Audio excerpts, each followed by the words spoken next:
Welcome to me, where suspenseful, thrilling, and mysterious stories will draw you into a world where the lines between reality and fantasy seem to blur.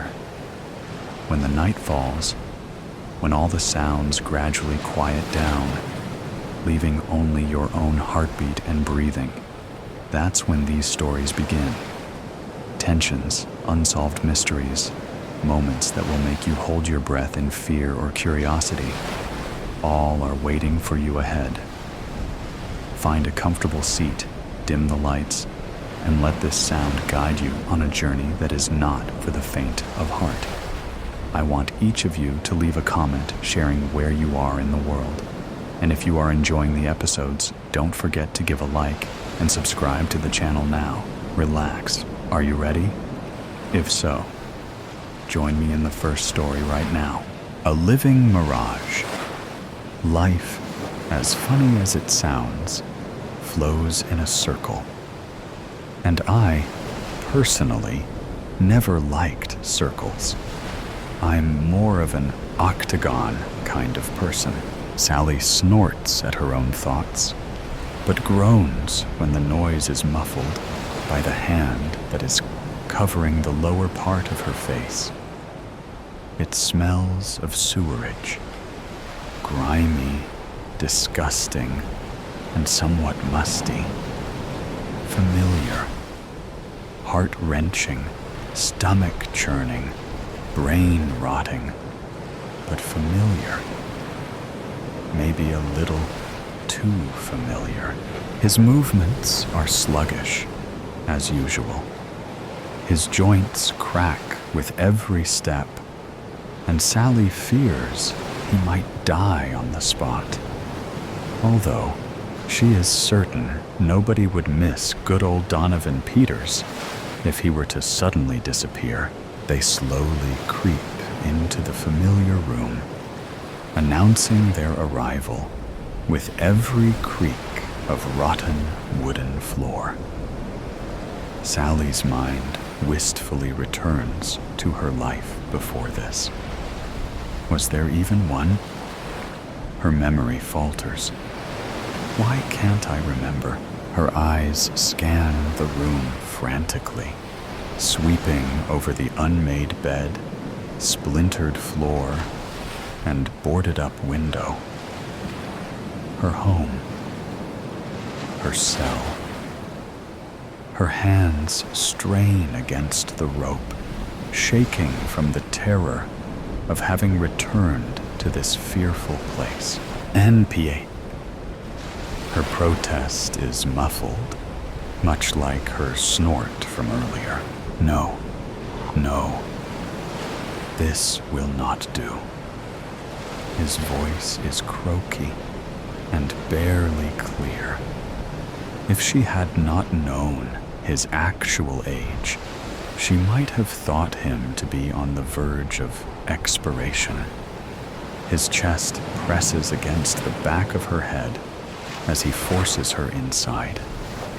His shove is aggressive, and when she falls to the floor, his laughter ricochets off the walls. She barely manages to get to her knees when the door is slammed, locked and barred. Donovan's sinister laughter continues to echo as the sound of his footsteps retreats. Sally shakes her head, forcing tears back into her eyes. She won't. No, she refuses to lose any more of them for that monster. I told you, it won't work. A doe-eyed beauty emerges from the darkest corner of the room. Sally's temper flares, and she springs to her feet, charging at the beauty. It was you, wasn't it? Her voice is cold enough to slice through any warmth in the room, and the beauty lowers her eyes.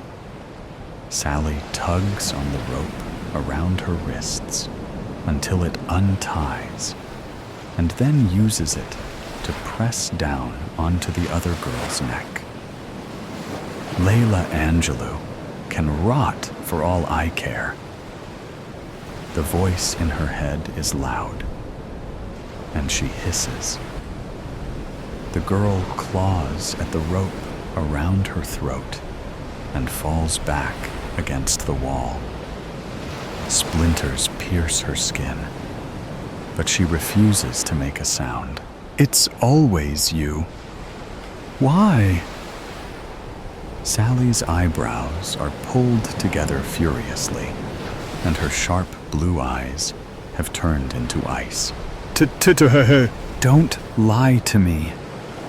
Sally's outburst receives no reply, and her arms finally slump enough for the girl to breathe. But she does not remove the rope. A sob racks through her chest. I thought that this time, at least this once, you'd let me go. Go where? The girl rasps, rubbing her throat. Her luscious black hair cascades down her back and shoulders, perfectly framing her figure. Her green eyes hold a certain complicated depth, and her plump pink lips are pulled into a miserable pout. Sally pulls away completely. Somewhere, nowhere, anywhere but here. She turns her back on the girl and throws the rope aside, massaging her bruised wrists. We can make this work, Sally. I promise. If you just try, you'll see. Please, why can't you just stay with me?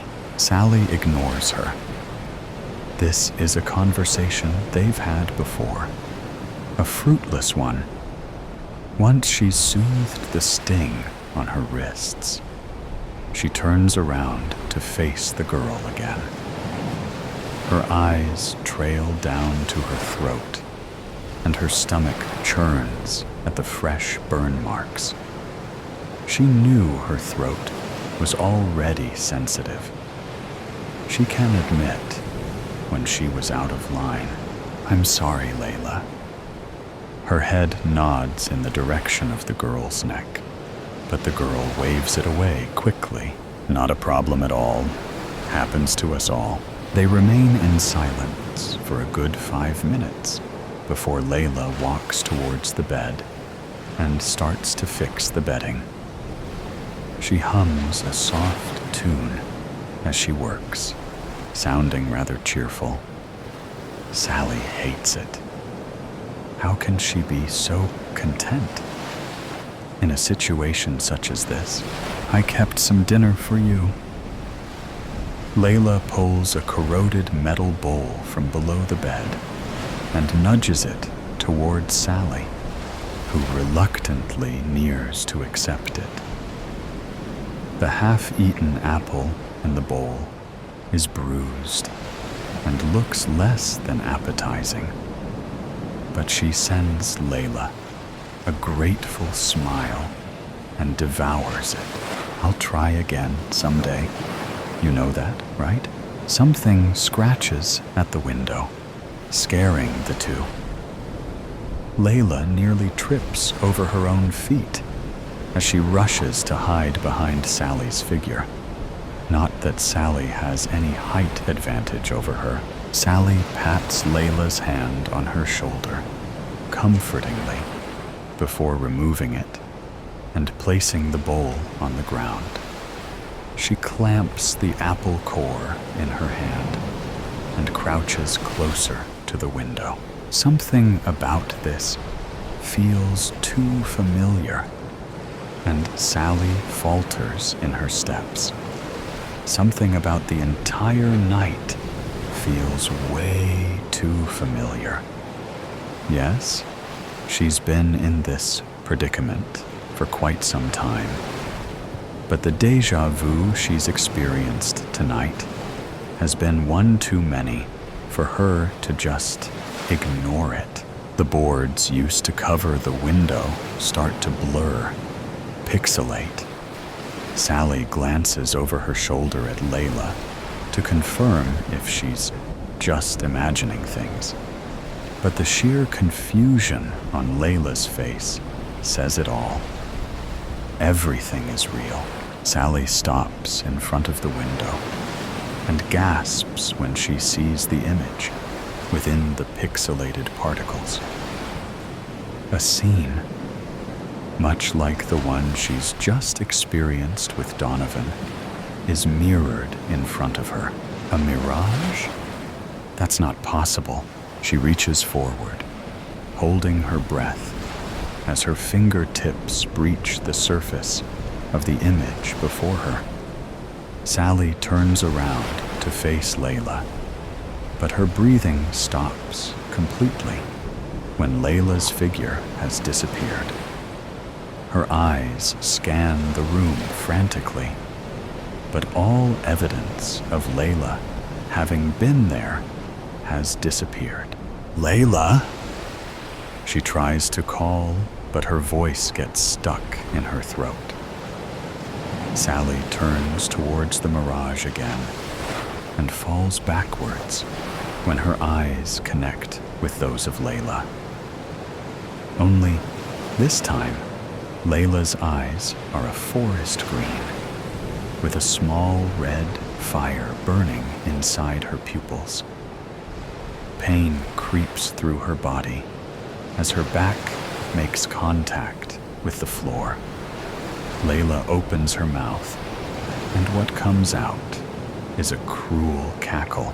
Inside the mirage, Sally can see another version of herself being shoved into the room and then having a fight with Layla.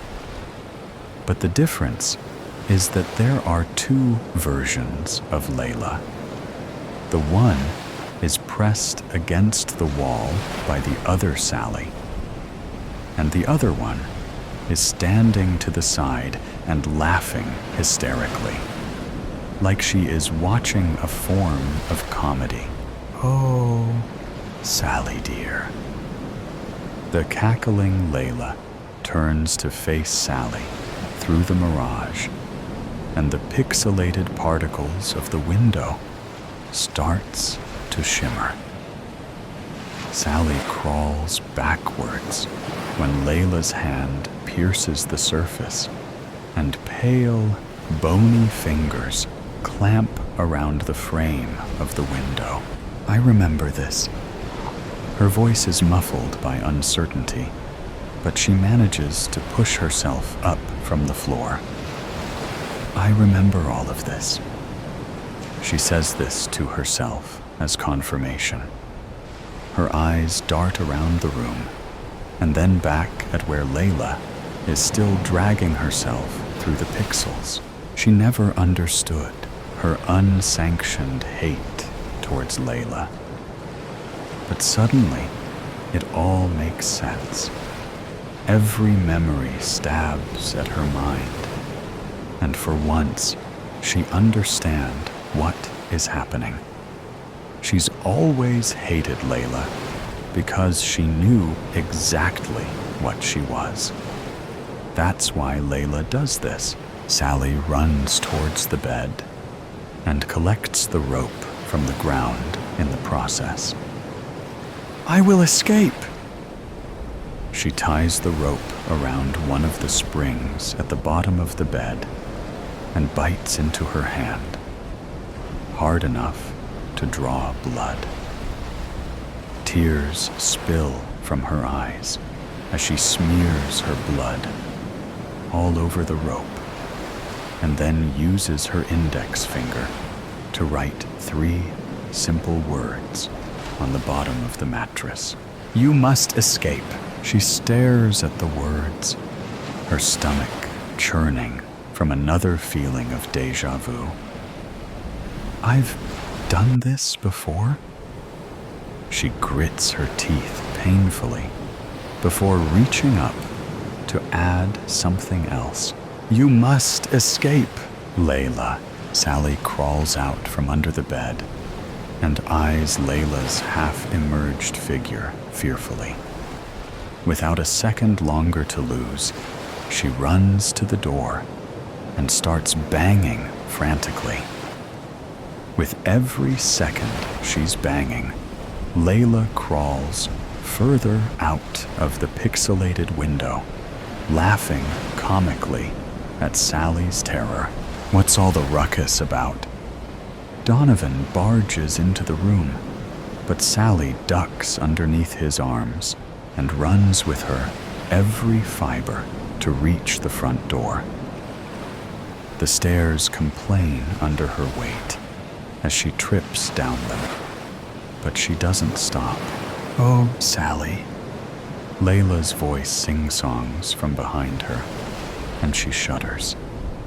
Sally bumps against torn furniture and leaps over newspapers strewn all over the floor. But her eyes stay focused on the black, bolted front door. Her hands shake as she jiggles the locks around, but they refuse to budge. "Come on, Sally. I just want to play." "That's right. We just want to play."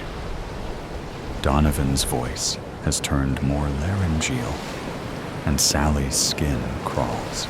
"Please, no." She ruffles the old newspapers on the table beside the door, searching for the keys.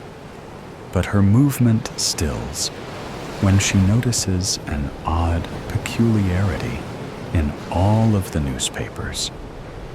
Although they are of different dates and already discolored, they have one thing in common: a picture of her. Although they have been edited and computer-generated to show her at different ages, they are all her. Her head spins, and bile pushes up her throat. Sally backs away from the table until her back bumps against a kitchen counter. A voice inside of her yells at her to run, but her feet stay plastered to the ground. Layla's comical laughter has turned into sinister screams, and Sally can finally hear Donovan's heavy footfalls approaching the staircase.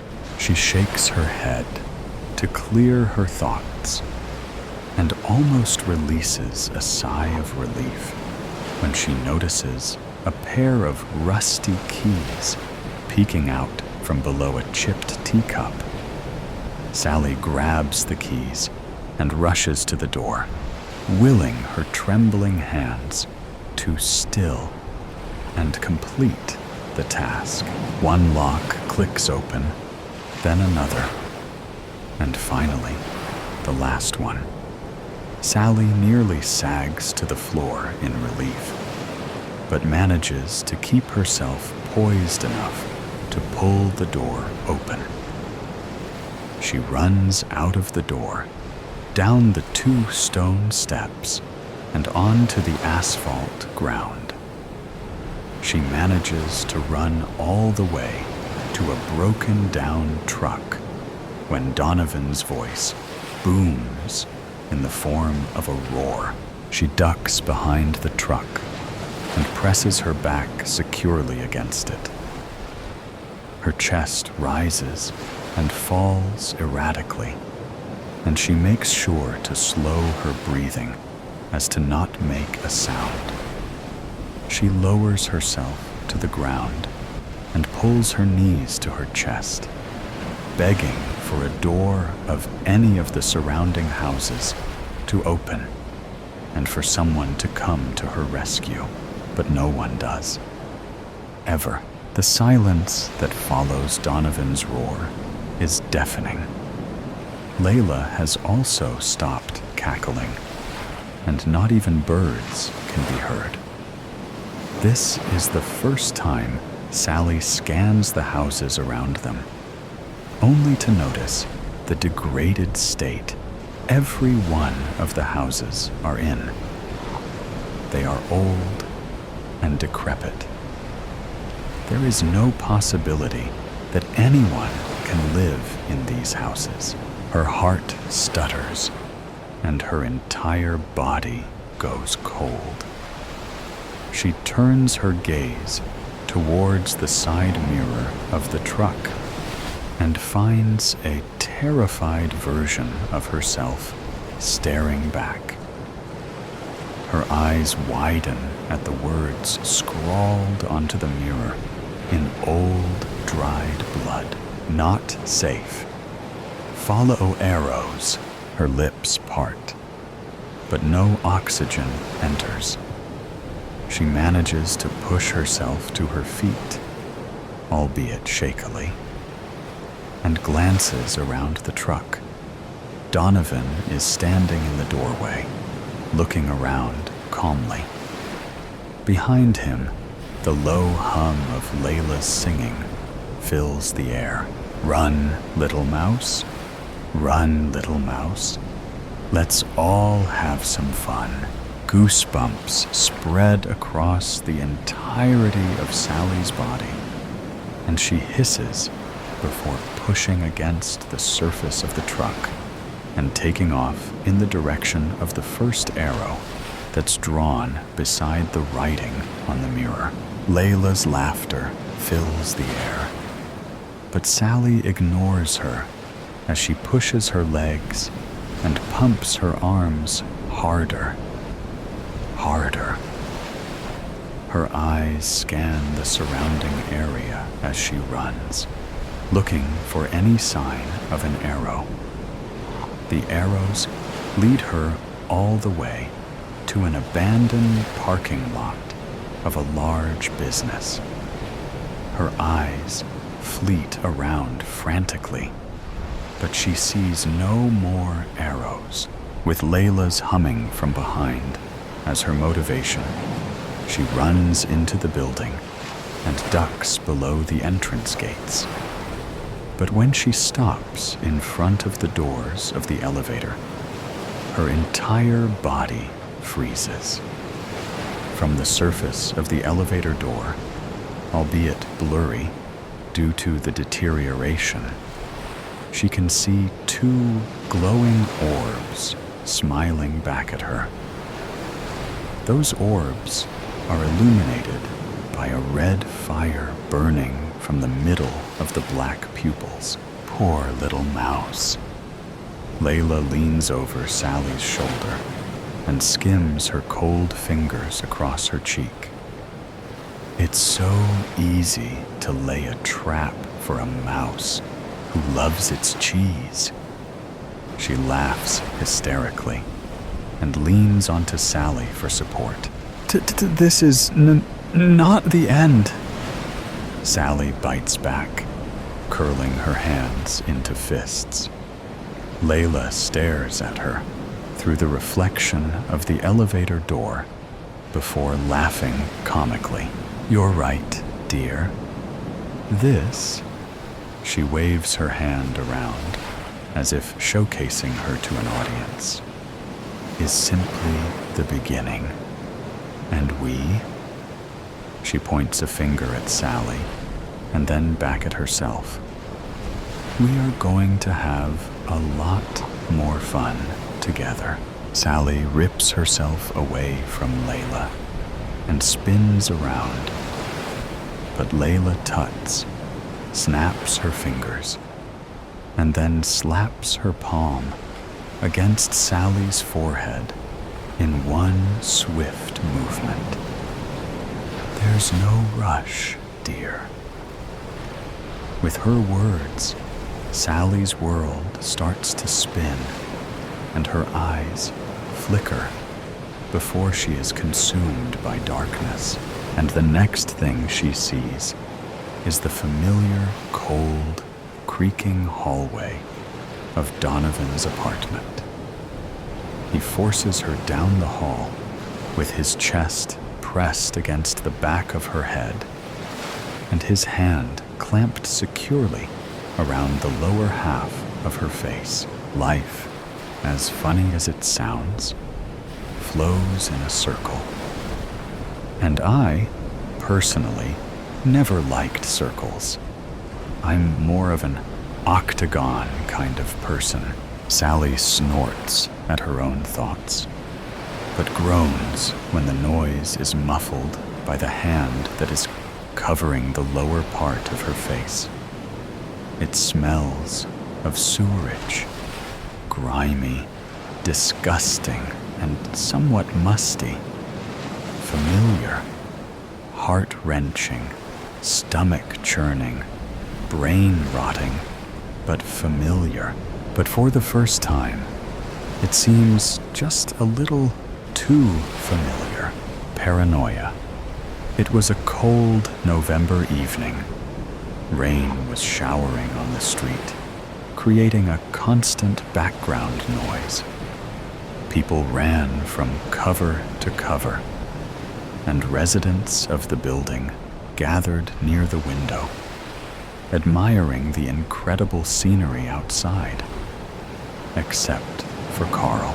Carl spent what seemed like an eternity examining his mug. His favorite mug, the mug he had for several years. Yet there was something strange with it. Using something for a long time, you remember small things about it. Little cracks, stains, tiny pieces of something edible that was stuck near the handle. It was there, but something was wrong. Just like if someone bought a brand new mug and, "Hey, Carl, are you all right?" Jesus Christ. Carl got frightened and turned around, convulsively trying to control his hands and not to break anything. The mysterious voice belonged to his friend, Conrad, who stood in his kitchen with an anxious expression and a bottle of wine. Yes, I'm all right. It's just... Wait. How did you get into my apartment? You gave me the spare keys, remember? Conrad put the bottle on a table and proceeded with the conversation. Are you sure you are all right? You look really concerned about something. I mean, people in your profession always look concerned, but today, it's a bit too much. What's going on? Yeah, no, it's nothing serious. Carl got 2 wine glasses in the kitchen and proceeded to sit at the table while trying to express his concerns. It's just my mug. It doesn't look right. Your mug? Conrad was visibly surprised. The one you have from college? The only thing that's not right about it is that I remember you holding your mug more than holding your ex-wife. I mean, that's why we got divorced. Carl laughed. Not because of the mug, obviously, but you get the point. Carl realized he had forgotten about a wine opener and went to the kitchen to get it. While continuing his speech, the point is, it's not like it should be. It's hard to explain. Something is not right. Maybe it's a little cleaner than usual, but something else is off too. That happens to mugs when they get cleaned, Conrad said, trying to play it as a joke, but looking really concerned. Are you saying what I think you are saying? The room was silent for a moment. Carl was deep into his thoughts and unsure if he wanted to discuss it. But there is no better person to share his fears than Conrad. I mean, Carl began hesitantly. You know the country we live in, with all the secret police and repressions and all this stuff. What if they are spying on me? You are right about a country we live in. Conrad ate an olive and continued. And you know much better than I do about all the people that fell into paranoia and lost themselves in madness. No one was watching them.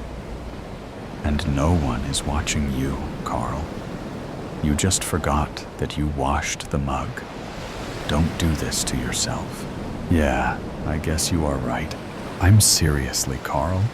Don't do this to yourself. This country already lost too many good men to paranoia. We cannot lose you too. You are right. And I really mean it. Carl and Conrad smiled at each other and started the dinner. While you age, you tend to lose your friends. Not because something is wrong with you or with them, at least mostly, but because life drives you apart. You begin to work. They begin to work. You start a family. They start a family. Suddenly, you don't see each other anymore. You hardly know what is happening in each other's lives. And all your conversations are mostly wishing each other a Merry Christmas.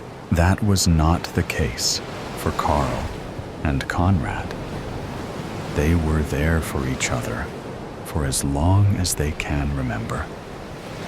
They finished school together, lived together through college, and helped each other in all ways possible. Conrad was there when Carl got married and divorced. Even when they started to drift apart, they made a deal to gather every 2 weeks to drink some wine and catch up on what was going on in their lives. Carl knew he could trust Conrad and didn't lie when he said he would abandon all that spy paranoia. At least, he thought that. Soon after Conrad left, Carl poured himself some tea in the mug, the one that almost drove him crazy, went to his cabinet, and opened some documents he was working on. He opened a file, took a sip of tea, and wanted to start the work, but he still hesitated.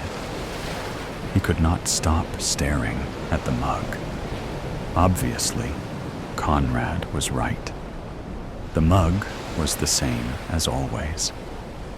But Carl could not stop thinking that someone bought a new mug and tried to recreate the original one with cracks and stains. Was it paranoia? Certainly. But Carl knew one thing. He must do something to find out, or his mind will never be at peace again. That night, Carl put away his documents, finished the tea, and went to sleep. The following day, he bought a camera and hid it in the cabinet. If someone was there spying on him, they would return to the apartment. Days passed, and Carl sat in his cabinet each evening and watched videotapes from his camera. Nothing. Day after day, week after week. He did not tell Conrad anything about it, so as to not disappoint his friend. He knew that it was not healthy to do something like that to yourself, but he couldn't stop. He promised to monitor it for a month or a month and a half, and then stop. It was almost the deadline, if not counting the ones Carl already moved to later.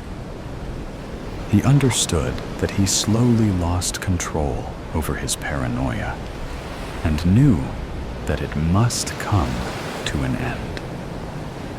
One more time. That's it.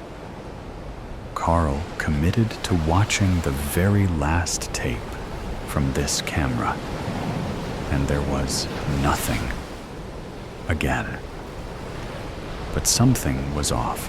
Carl replayed the tape again and noticed what was bothering him. The timestamp skipped 3 seconds once. It may have been just a manufacturer error or problems with the power supply. But Carl still wanted to check for something.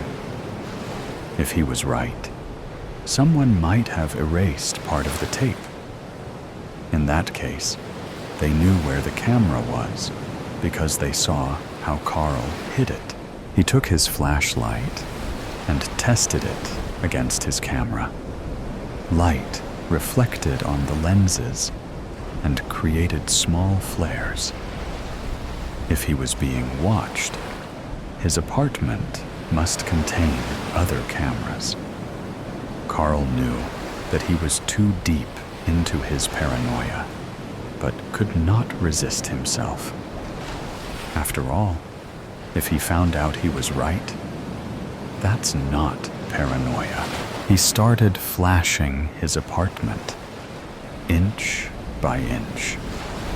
He couldn't find anything until he saw a flare in a bookshelf.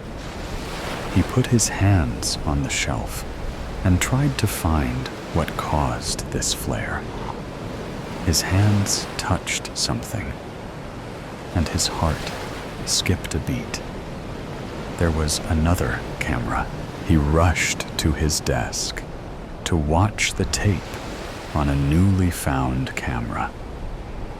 His hands shook, and his mind could not focus on a single thought.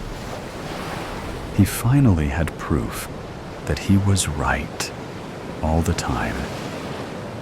Nevertheless, it took him much courage to activate the camera. He would have to live with whatever was there for the rest of his life. But he knew that there was no other choice. The tape was on. Carl first noticed a person changing the SD card on a camera. It seemed like a regular procedure, and Carl could not wait to see who this man was. A second later, the villain revealed his face. It was Conrad. Carl could not believe what he saw. Conrad, his best friend, was a secret police officer, and he was spying on Carl. The tape went on as Conrad took Carl's camera and started editing it. This is why there was nothing on the camera before, but it took just one mistake for everything to be revealed. Then Conrad found the documents Carl was working on, took some notes in his textbook, put everything in its place, and left. Carl was shaking. He could not breathe normally and started crying. Conrad. Out of everyone, Conrad, his best friend, the only person he could trust. All these years, everything they went through, all the time they helped each other live through the worst moments of their lives, were now void. Nothing. Just a lie. Carl was heartbroken. He didn't know what to do, and wasn't even sure if he wanted to live anymore. He felt like all his life had been a giant lie. No, it's not how it should end. One thing that jerk was right about is that this country could not lose Carl, too. It was hard and tough, but he had to do something right now. First, Carl scouted the house to find more cameras. There was one in the bedroom and one in the living room. Now, It's time for action. Two can play this game, and Conrad just lost a huge advantage. Now Carl knows he is being watched. First, Carl edited the footage from the found cameras. Now he knew exactly where they were and how to hide what should not be found. He didn't want to look too suspicious, though. Sometimes he left some clues, usually useless, so that he would not be detected. As for Conrad, Carl made sure he did not suspect anything. As hard as it was, the two continued their tradition of gathering every 2 weeks.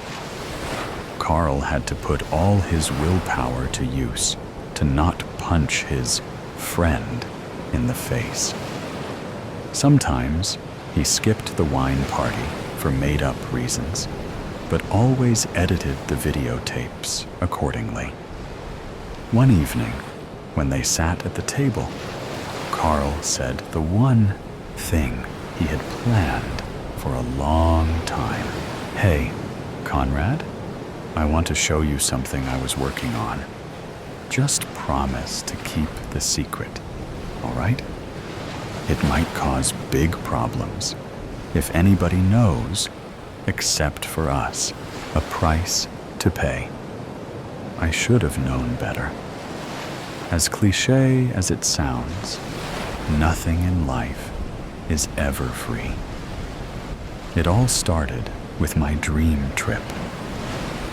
We were bouncing down the streets in the French Quarter to the tune of live horns blaring and drums pounding, forcing this mystical string of rhythm that shivered up from my toes to my hips. I had over-elaborated in mixed spirits with colors of red, orange, and green, doused in crushed ice. I had saved up an entire year for 3 whole days of fun. The ultimate girl trip. Now here I was, trapped in this padded room, all by my lonesome. It's better this way for everyone, at least in my opinion. Now back to how I got here. I digress. I promise it will make sense later on. Anyways, we were partying with all the other thrill seekers. The weather was perfect. I mean, it was hot, but that's what you want in July in New Orleans. Hot, humid, and rainless. Everybody was spreading Southern love. Gold, silver, purple, and green beaded necklaces rained down like candy from a kid's pinata. It didn't matter if you raised your top or not. The love for tourists was overflowing. The street vendors were making their rounds as well, so quick and elegant, with the words that rolled off their tongue. It was like they were singing you a nighttime lullaby, weaving a spell of sweet nothings and joy. Little did I know, that is exactly what they were doing. I have never thought of myself as an overly superstitious person.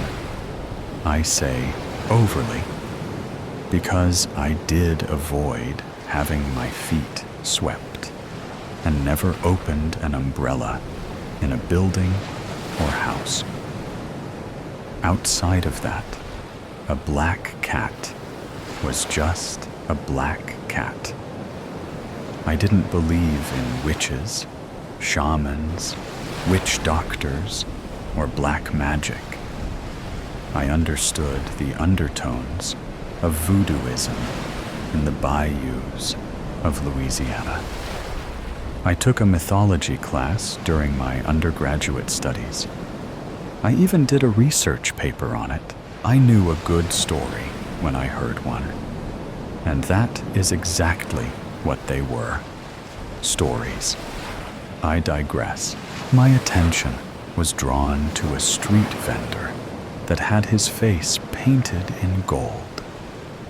He had on a jester hat decorated in colors of purple and silver. He had on a purple blazer with purple dress pants to match. His feet were nestled into pointed green boots trimmed with white. He had multiple beaded necklaces going down his left arm and was shooting confetti out of a wooden pipe that resembled some type of flute or oboe. I made my way closer to capture a video. The vibes from that one was something magical. It was 90 degrees, and he wasn't sweating. That should have been my first clue. Something was off. People were passing by, pointing and laughing. I got closer, but still was far enough away that I looked as if I was just a part of the crowd celebrating on Bourbon Street. He placed the pipe down on a little box as an elderly couple stopped to admire his painted face and outfit. He tried to hand the woman the necklaces on his arm, and her husband, I assume, shook his head no. The guy was like 6 feet tall, but did the daintiest curtsy. I had every scene, and I couldn't contain my giggle.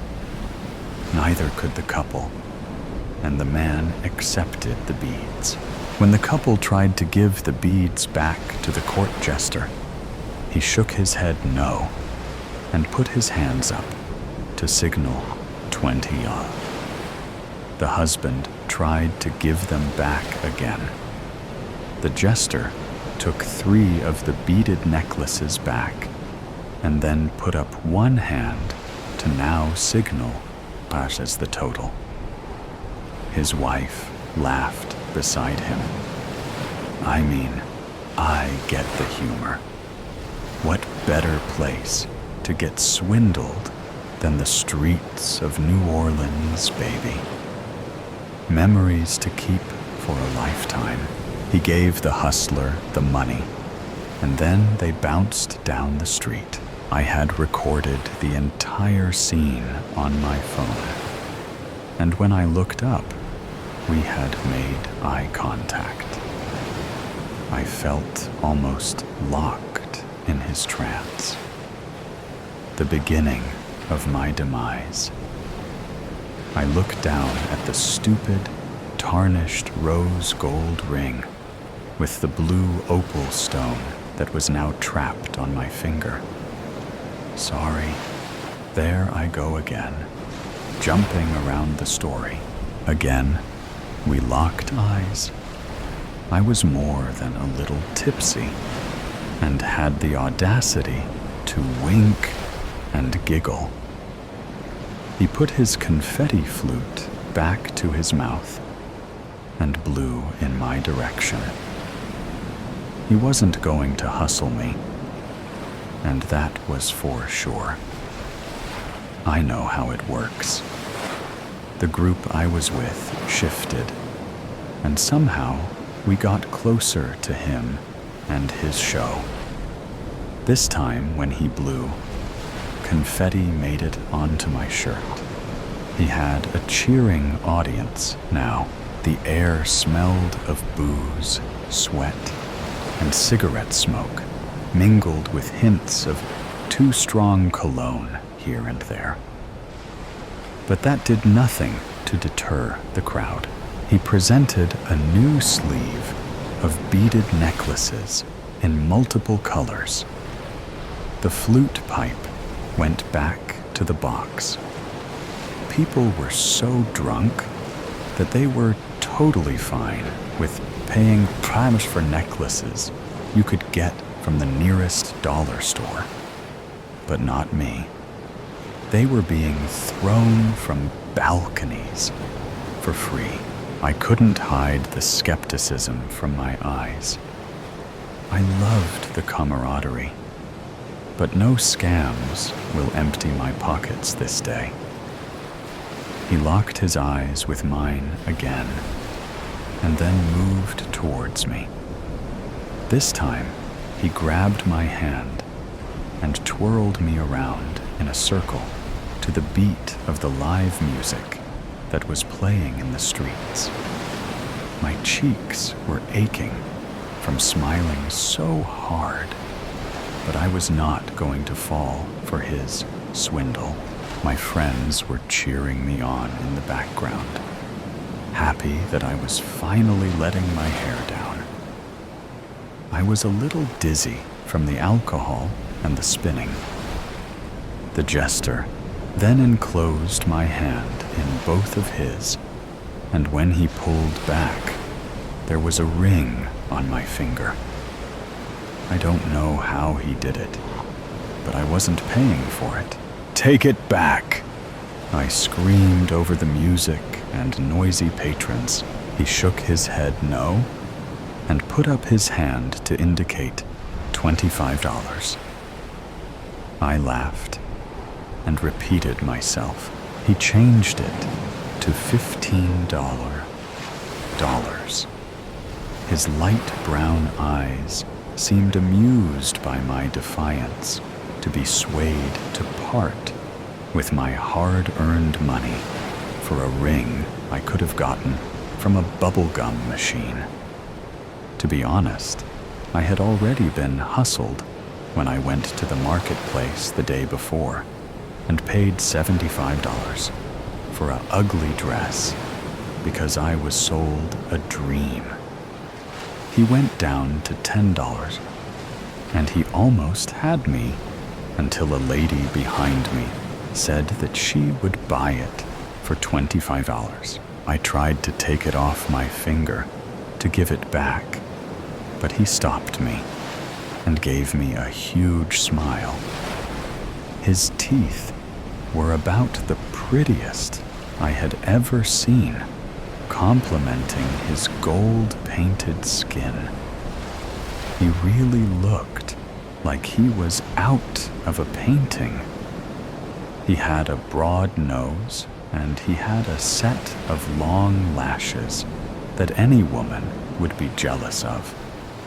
A handsome fellow, he definitely was.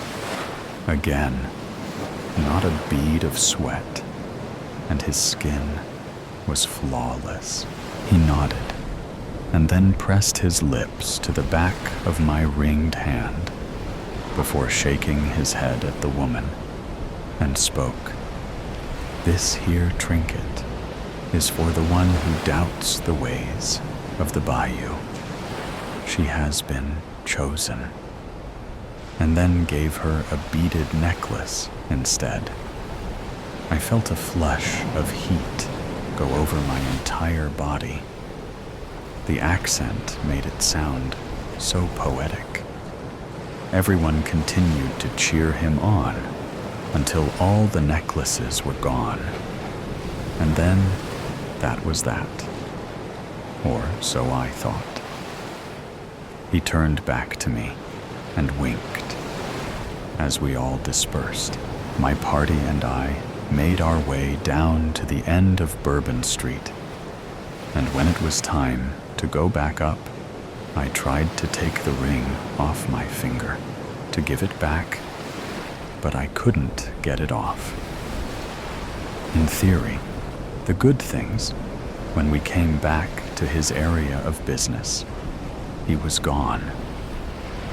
Little did I realize then that he meant what he said when I was chosen. All that was left in his spot was an empty box and pieces of confetti that littered where he once stood. No matter how many times I replayed it in my mind, I still can't figure out the pivotal moment when I chose my fate. Or better yet, my fate was chosen for me. Why me? No matter how hard I tried, I couldn't get this stupid ring to come off. At the time, I thought it was all of the salty food and alcohol I consumed on the trip. But when we made it back home, it was still glued to my ring finger. Of all the fingers he could have put it on, it had to be the one that indicated I was taken out of the marital market. Like I said before, I have never been an overly superstitious person. My beliefs are my beliefs. When the first dream hit me, I thought it was just a coincidence. I had a dream that I was drowning. The golden man with the perfect teeth was looking down at me from a black boat, smiling. Instead of beaded necklaces on his arm, he was holding a funeral wreath with a name I recognized on it. The odds, right? Or at least, that is what I thought, until 3 months later, the person actually passed away in a boating accident. The dreams continued. Vivid nightmares of people I know perishing to the other side. Every dream turned into some kind of forewarning of what was to come. Always him. Always a new funeral wreath. Always the smile. The creep worked some kind of black magic on me when he gave me his ring. I tried telling my friends and family that we were entertained the Grim Reaper himself, and he was punishing me with these visions because I wouldn't fall for his con. Everything has a price, even entertainment. I didn't even know I was giving up anything. I guess I got swindled after all. The group that went with me had no recollection of the gold-painted man with a jester hat on his head. What they did remember is me getting into a rather large argument with a stranger about the origins of voodoo, and screaming that the natives of New Orleans' beliefs are based loosely on fairy tales, and that I apparently offended a lot of people. Even if that was the case, no one could tell me how the ring came to be on my finger.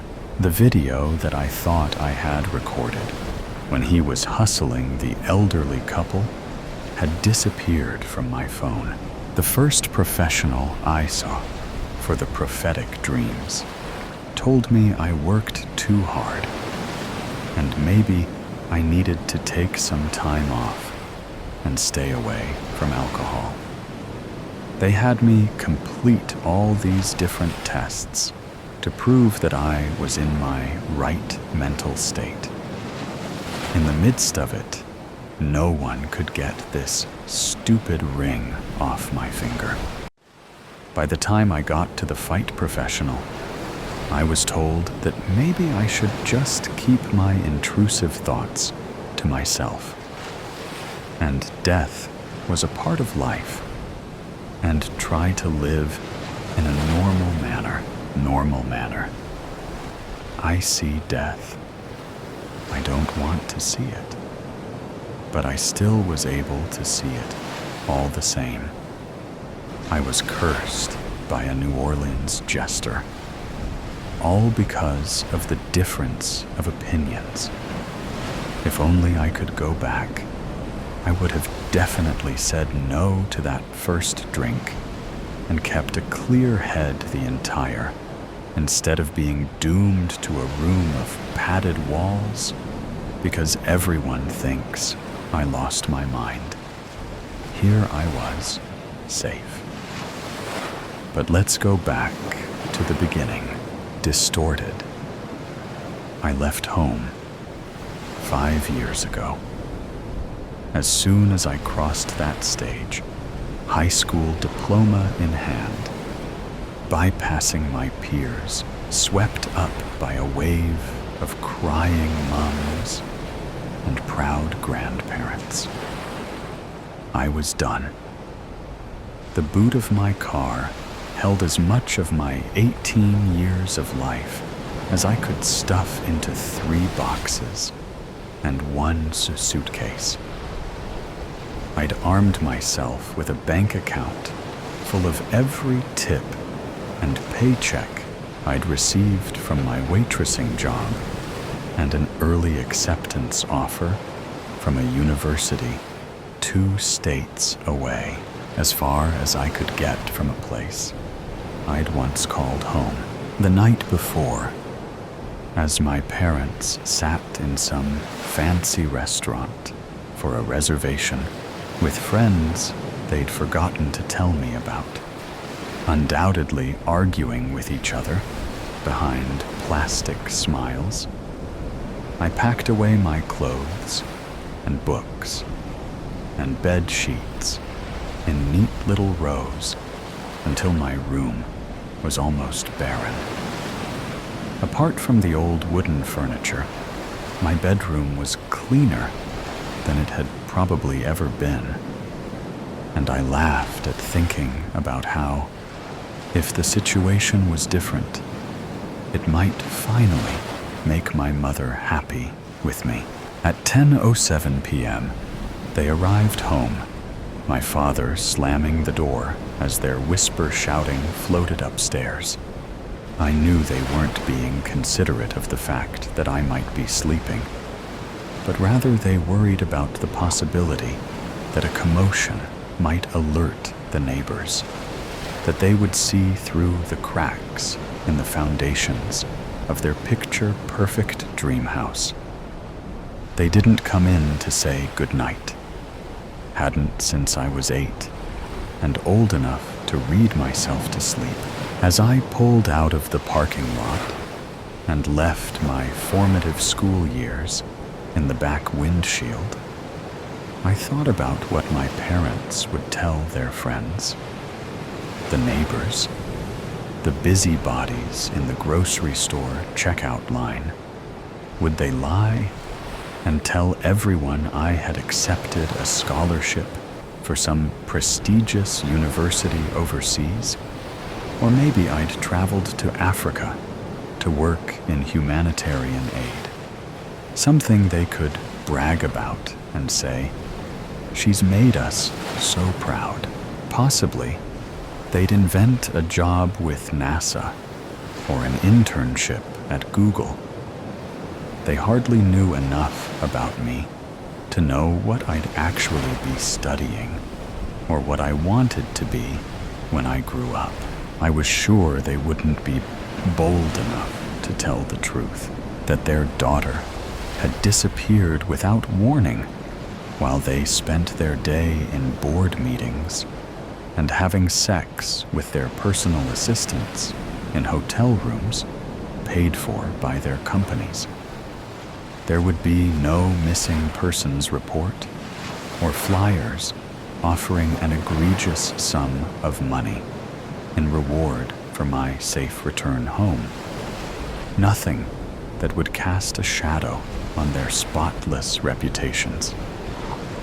I would fade further into the background of their lives, as if a figment of their imagination, only resurrected when one of their friends spotted me in one of the professionally shot family photos, stilted and artificial, and asked after me.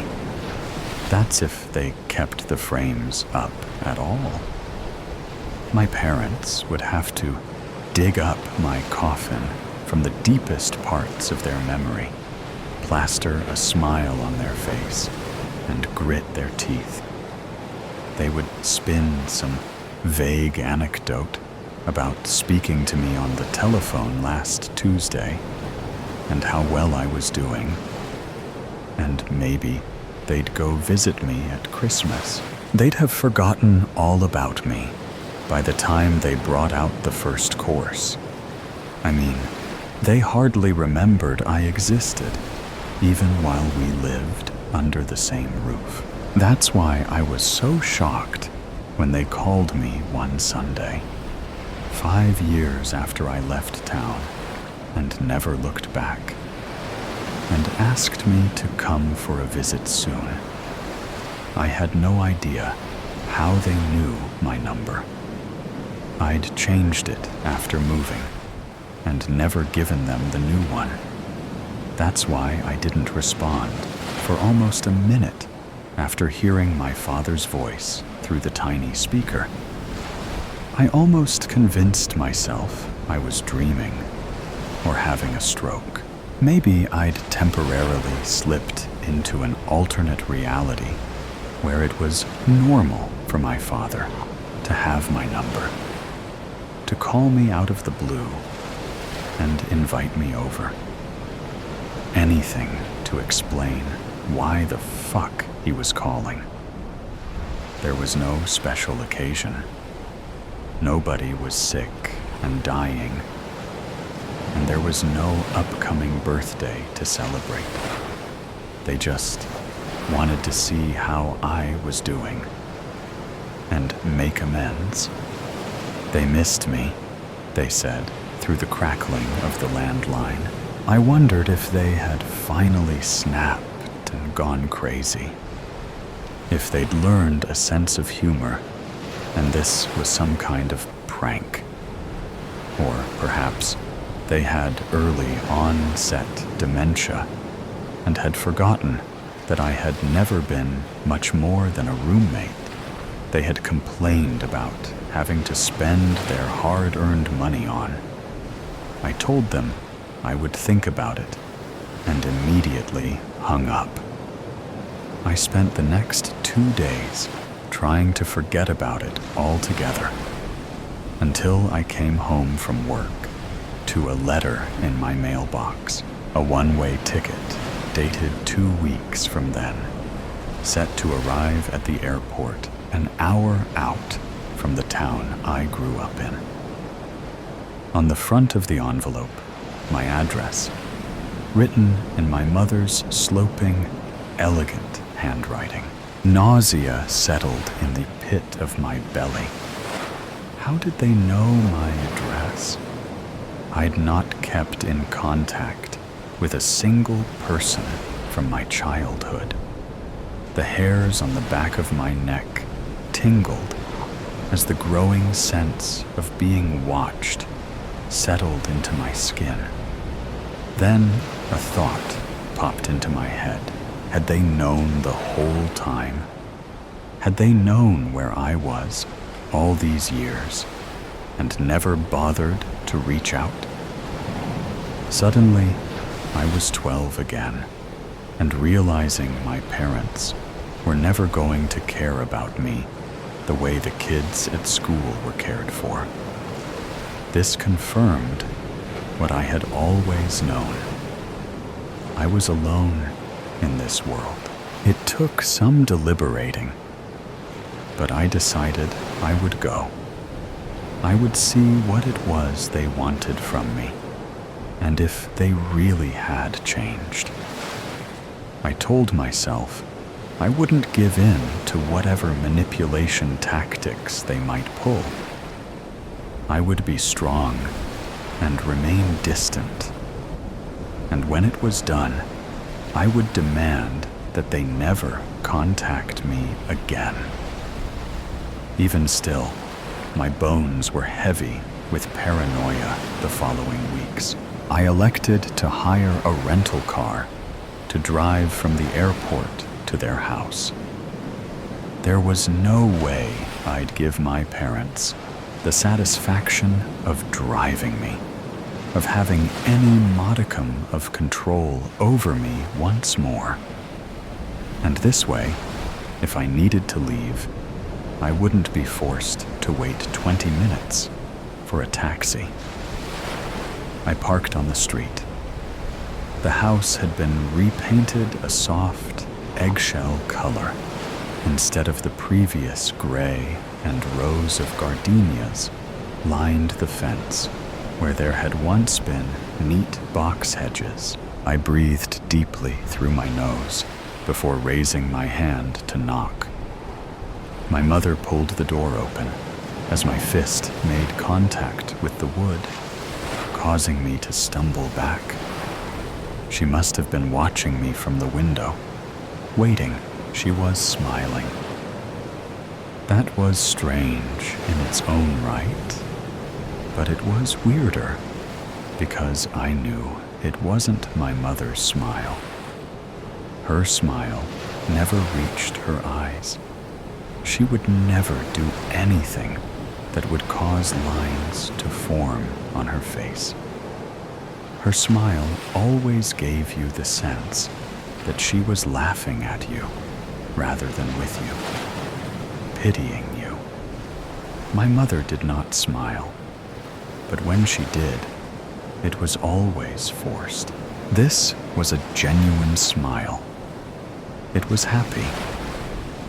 I felt immediately that something was deeply wrong. A shiver ran through my spine. There was something wrong about her face. It was fuzzy around the edges, as if she was wearing a mask. I rubbed at my eyes with closed fists, trying to clear my vision. But the effect remained. I figured I was tired from my flight, but the closer I inspected her, the clearer it became that something was off. It looked as if someone had tried to draw her face as accurately as possible after taking a long glance at a picture of it. My mother reached towards me with outstretched arms and drew me into an embrace. I stood stiffly, with my arms by my side, trying and failing to remember when she had last hugged me. Surely at some point in my childhood. Definitely not after the age of 10. She invited me inside. This house was nothing like the one I'd left. Cold and sparse, decorated as if a model home. It was warm and filled with color and light. I wondered if somehow my memories of my horrible, lonely childhood had managed to warp my recollection of the house itself. But I knew that wasn't right. This new hallway was illuminated by a warm glow, and funky paintings hung from the walls. The dining table was set with a red gingham tablecloth that my mother would have called tacky, and a vase of sunflowers. In the kitchen, my father took a large tray out of the oven before pausing to take a long pull from the neck of a beer bottle. I had never seen my father drink beer before. He used to say it was the common man's drink, and that real men drank whiskey. He turned to say hello, and where his face had once been clean-shaven and professional, stubble grew freely. Like my mother, something was off. And it wasn't just the facial hair. His nose was smaller than I remembered. Eyes just a fraction too far apart. From afar, or at a passing glance, it was the man I'd grown up with. But as he stepped closer to greet me, his features shifted. It was like looking at an optical illusion. And when I changed my gaze, the true image would slip into place. They watched me. To anyone else, it might seem they were worried. for I hadn't said a word since my mother opened the door, but I could see it in their eyes, the suspicion. They were wondering if I'd noticed, waiting for me to say something. I stuttered out empty platitudes about being happy to see them, and they shuffled me over to sit at the table. Dinner was pistachio-encrusted chicken breast served with a peach and goat cheese salad. When my father announced the menu, I stopped short, fork raised halfway to my mouth. My mother was allergic to pistachios. This was a fact she despised, as she perceived any sort of weakness to be a flaw, and my mother was not flawed. I said as much, but my mother just stared at me with an odd look and told me she didn't have any allergies. She never had. And then she went on eating, cutting her chicken into bite-sized cubes and placing them delicately on her tongue, never breaking out in hives or becoming short of breath as her throat closed up. I was beginning to feel as if I was going out of my mind. I managed to stumble my way through conversation, letting my parents do the brunt of the work, barely processing a word they said. I excused myself to my room, citing exhaustion and an early night. My father followed with my bag, and as I reached the top of the stairs and turned right towards my old bedroom, he laughed at me. It wasn't the same boisterous laugh he'd had at dinner when discussing his golfing buddies. It was sharp and croaky, like it didn't belong to him. I hadn't seen my father laugh enough as a child to know which one was more his own. My bedroom was to the left, he said, with a curious look on his face. Don't you remember? And he pushed past me, guiding me down the corridor to a room I knew was not mine. I followed him slowly. Inside the doorway, he dropped my bag, calling good night over his shoulder as he moved back downstairs. I locked the door.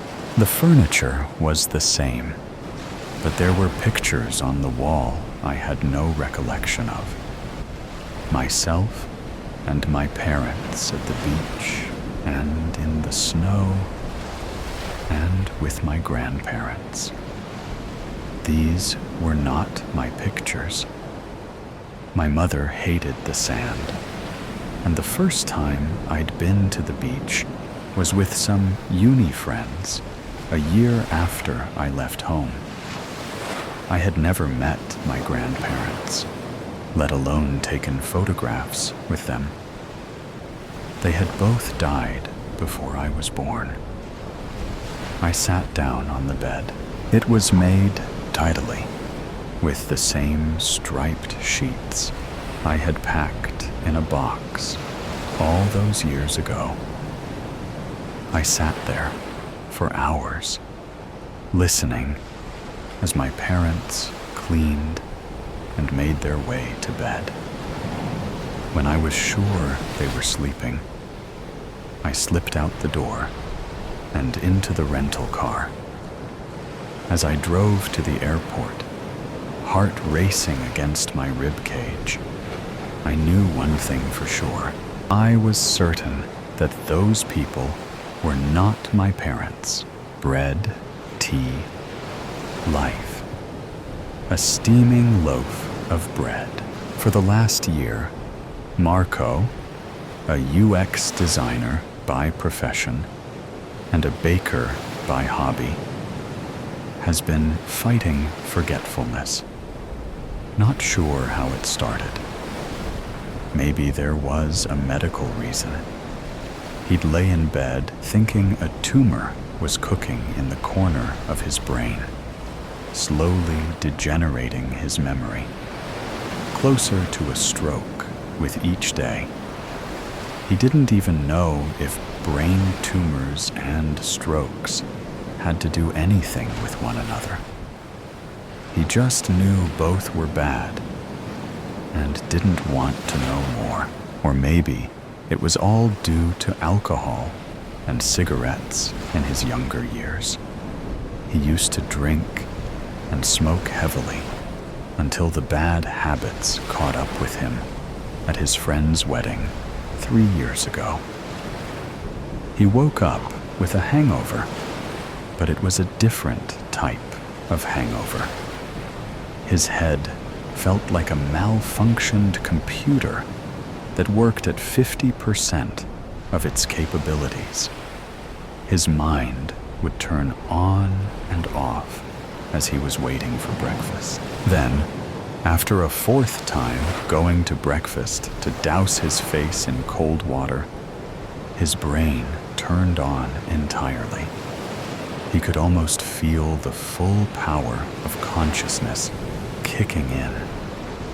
The probability that it might not happen next time scared him, or maybe it was due to that tick bite he got 2 years ago. 2 weeks later, it turned out he had Lyme disease. It was discovered early, and he drank antibiotics. But you never know. Or maybe, actually most likely, it was because the sorry excuse for a human that was his wife was driving him crazy. Constantly nagging, never was everything fine, always something wrong. And it was him that needed fixing, never her. Or if she needed fixing, it was because of something he had done, even when what he was doing was good. For example, back when he didn't have a sustainable income, life was bad because she was carrying the financial weight. Then, when the tables turned and he became the one bringing in the money, life was bad because she felt useless. Then, all the diseases. One day, it's breast cancer. Then it's leukemia, only to be suspicious of an unknown bone disease. Next, the mental issues, bipolarity, anxiety, panic attacks, depression. Marco had no problem with any of those. He was there to help. What ticked him off was the nerve to complain about his behavior when he had a bad week. It was understandable if she was in a rut, but God forgive if it was the other way around. Then he was a selfish and cold-blooded bastard. All of that was the reason for his panic attacks. Marco has never had them before as long as he could remember. Then he'd get sudden panic attacks while waiting for her to finish her shopping or while on a bus. It would happen out of the blue. He'd have a perfect day, then a sudden surge in the brain and panic. The result was panicking about a possible next panic attack. He couldn't remember if this was before or after his friend's wedding. It was a long time ago. Too many events to remember the exact time. Finally, the tea. The apartment was full of tea. Green tea, black tea, Earl Grey, matcha, chamomile, Desert Delight, 1001 Nights, the Gauss flights, All these general and random names. And okay, it was fine. Nothing wrong with someone enjoying tea. But she'd buy one. God knows it would be outside her budget. Drink it once, and then leave it in the cupboard. Like a lunatic collector. But instead of LP records, it was tea. Anyways, Marco stopped for a second. What was he doing again? It was always like this. He'd be doing one thing, start thinking about her the next, get angry, and then forget about closing the fridge door. He looked at the still hot loaf of bread. He took the knife and cut into it. Steam was dancing from it and mixing with the kitchen. A perfect concoction of tasteless air and oven-fresh pleasantness. Then he looked at a small bottle next to it. Was he really going to poison her? What a crazy thought. He still couldn't believe how he managed to get his hands on the poison. The poison needed to have no flavor. He didn't want to jeopardize the bread, but could he do it? Now that the moment has arrived, could he kill? No. Could he kill another person? His wife, out of all people. He wasn't that type of person. The ones you read about in the news, they are always ugly, weird, and either too thin or too fat. He wasn't that. He liked people, and people liked him. Unlike the fat and the thin, he had a reason.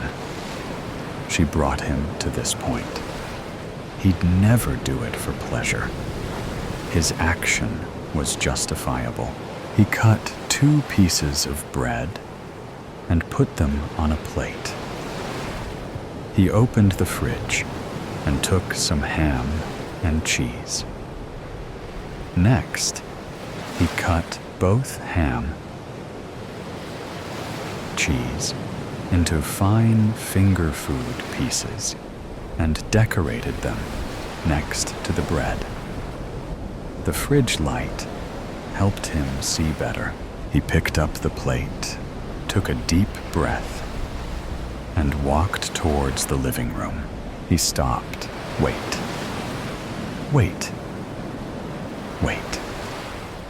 Did he put the poison in the dough before baking the bread? He remembered pondering whether to lace the bread before or after. It made sense to do it before. But what if the heat neutralized the poison? Unlikely, but it could happen. He should have used more than a few drops. What's the worst that could happen if he didn't? He chuckled. She'd die even more? Snap out of it, Marco. Did you put the poison or not? He grabbed the bottle and brought it to his eye level. He jigged the small brown bottle to see if there was less poison than before. No idea. He pulled the cork and smelled the poison. No smell. What was he expecting? Damn fridge. Always forget to close it. Marco slammed the fridge door. What to do? What to do? Maybe he should roll with it. And if it works, it works. If not, he'll try again. No. That means he'd have to hide the poison somewhere in the apartment until the opportunity arrives. He couldn't live with the stress, not with all the cleaning she does every single day. Bake another bread? But what if she arrives while he's baking the second bread, and the first bread is already on the table? How would he explain that? His gaze stopped at the tea cupboard. He grabbed the chamomile, mint, lavender, rosemary, and clove mix, turned on the stove to boil water. 250 milliliters exactly. He shoved a teaspoon into the mix and combined it with water. Then he waited for 5 minutes. The tea was ready. Just don't forget, pebble, rain pattered against glass. Burnt beans overtook the scent of fresh bread. Voices overlapped as stories were shared and gossip was spilled. The game played on the TV. We were winning. The buzz in the air was almost intoxicating. Even the rain couldn't dull it. Gray stared at the brown liquid. Steam rose, collecting into beads of sweat as his face hovered over the cream-colored mug.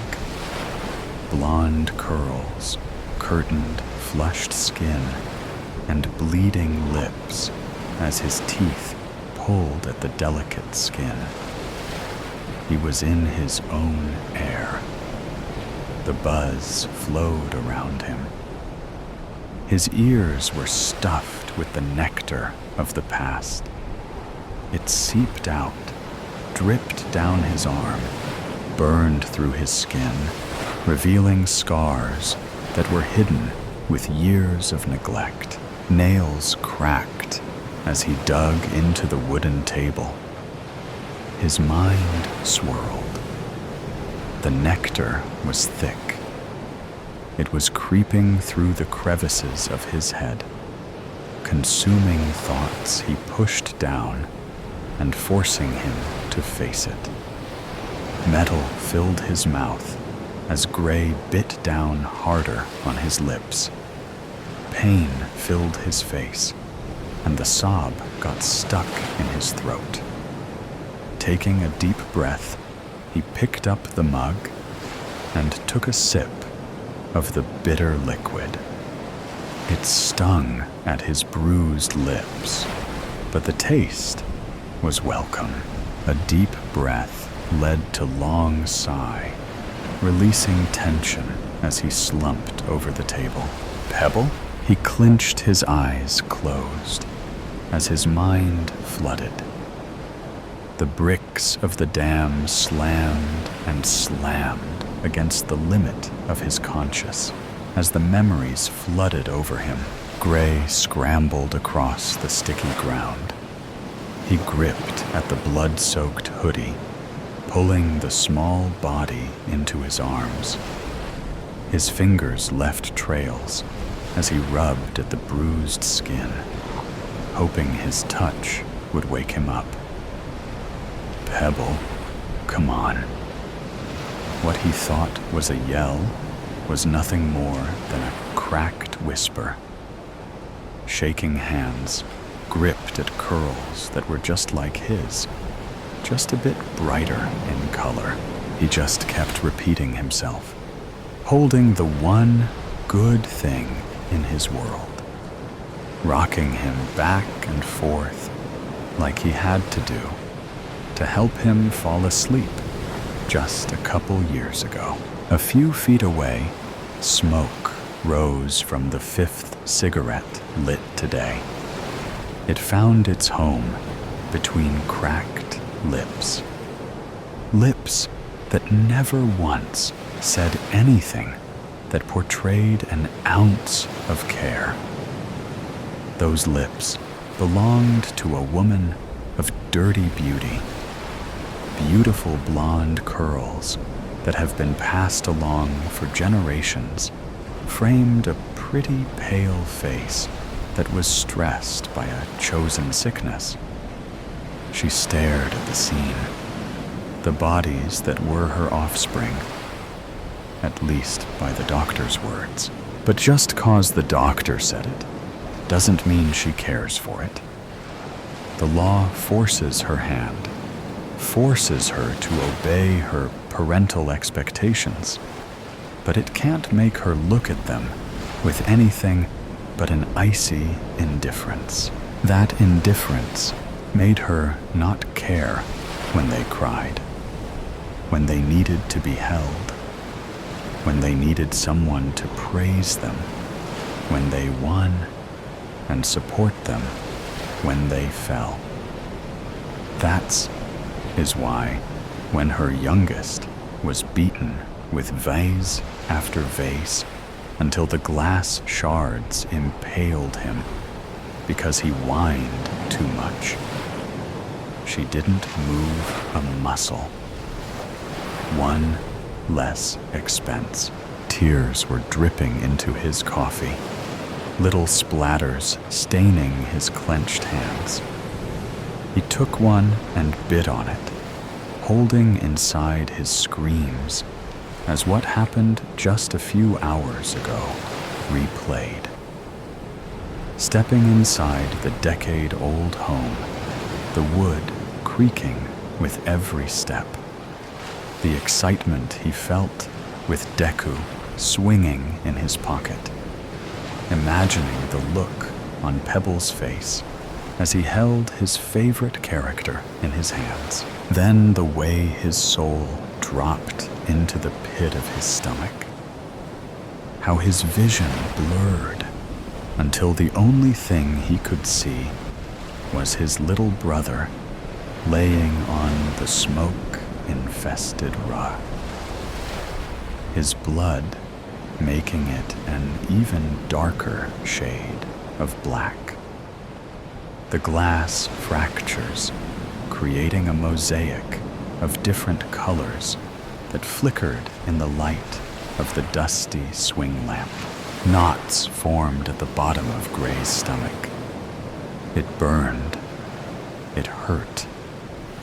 The more he pushed it away, the more it forced itself forward. Their mother sitting there, watching, dusting the ashes off her pants. Their father's snores, traveling from down the hall. He bit into his skin until it split. Luckily, his shirt was black. No one could see the blood that was making it stick to his chest. Just the dirt that's layered on top of it. He couldn't leave his brother laying there. Someone had to bury him. Someone tapped him on the shoulder. Gray turned his head, blood trailing down his chin. "Are you okay, honey?" It was a middle-aged lady. Her hair was thrown into a tight ponytail that made her sharp features pop out even more. He licked his sore lips. Looking down, he had bit into the white meat of his hand. Blood trickled down his skin and dripped onto the table. Puffy eyes, blood-tinted skin and lips, dirt-stained clothes. Gray knew he looked a mess, swallowing his answer. His voice probably wasn't going to work anyway. He grabbed his coffee mug and walked right past her. Curious eyes probed at him as he walked towards the glass doors. Someone behind him was asking him to wait. But he didn't listen, or he couldn't hear. Either way, he walked straight into storm, the rain soaking his body in just a few minutes. Puddles splashed, cars honked, wet grass coated abused shoes. Gray let his feet lead the way. They brought him to the park. It was empty, of course. He climbed onto the playground, crawling his way into the little tunnel. the one place that was still dry. Somehow, he was still holding on to the mug. He took a sip. It tasted like brown water in the tube, surrounded by the rain cascading down. He let himself cascade. Sobs spilled out until his whole body shook. His hands not able to find the right place to stay. He kept trying to stick them in his pockets, but then he remembered Deku wasn't there. It was tight in Pebble's hand. He gripped his hair, his scalp protesting. His mother's nonchalant figure, his father's peaceful rest, Pebble's warm body lying there, still. It lit something in him. Everything he was holding inside, all that he kept hidden, to keep a smile on his little brother's face, all he dealt with to protect him, everything he never gained that he gave. His sobs trailed off into a coughing spill. His mind broke. The pain spilled over, the cuts, the bruises, the memories. The mug cracked in his tightening grip, his shaking hands from the cold, or his anger he didn't know. With a crack, the mug spilled into his lap, and a deafening scream spilled from his lips. The force bruising his already sore throat. It filled the tube. The storm swallowed it, taking his pain into its grasp as his vision blurred with red. Thursday night. Rain pattered on the roof of Grandma's house as Christine settled in after Thanksgiving dinner. She sat on the plush carpet and started playing solitaire on the coffee table. Mom was hollering at the football game, but Christine was doing her best to tune that out. Grandma was in the kitchen, finishing the dishes.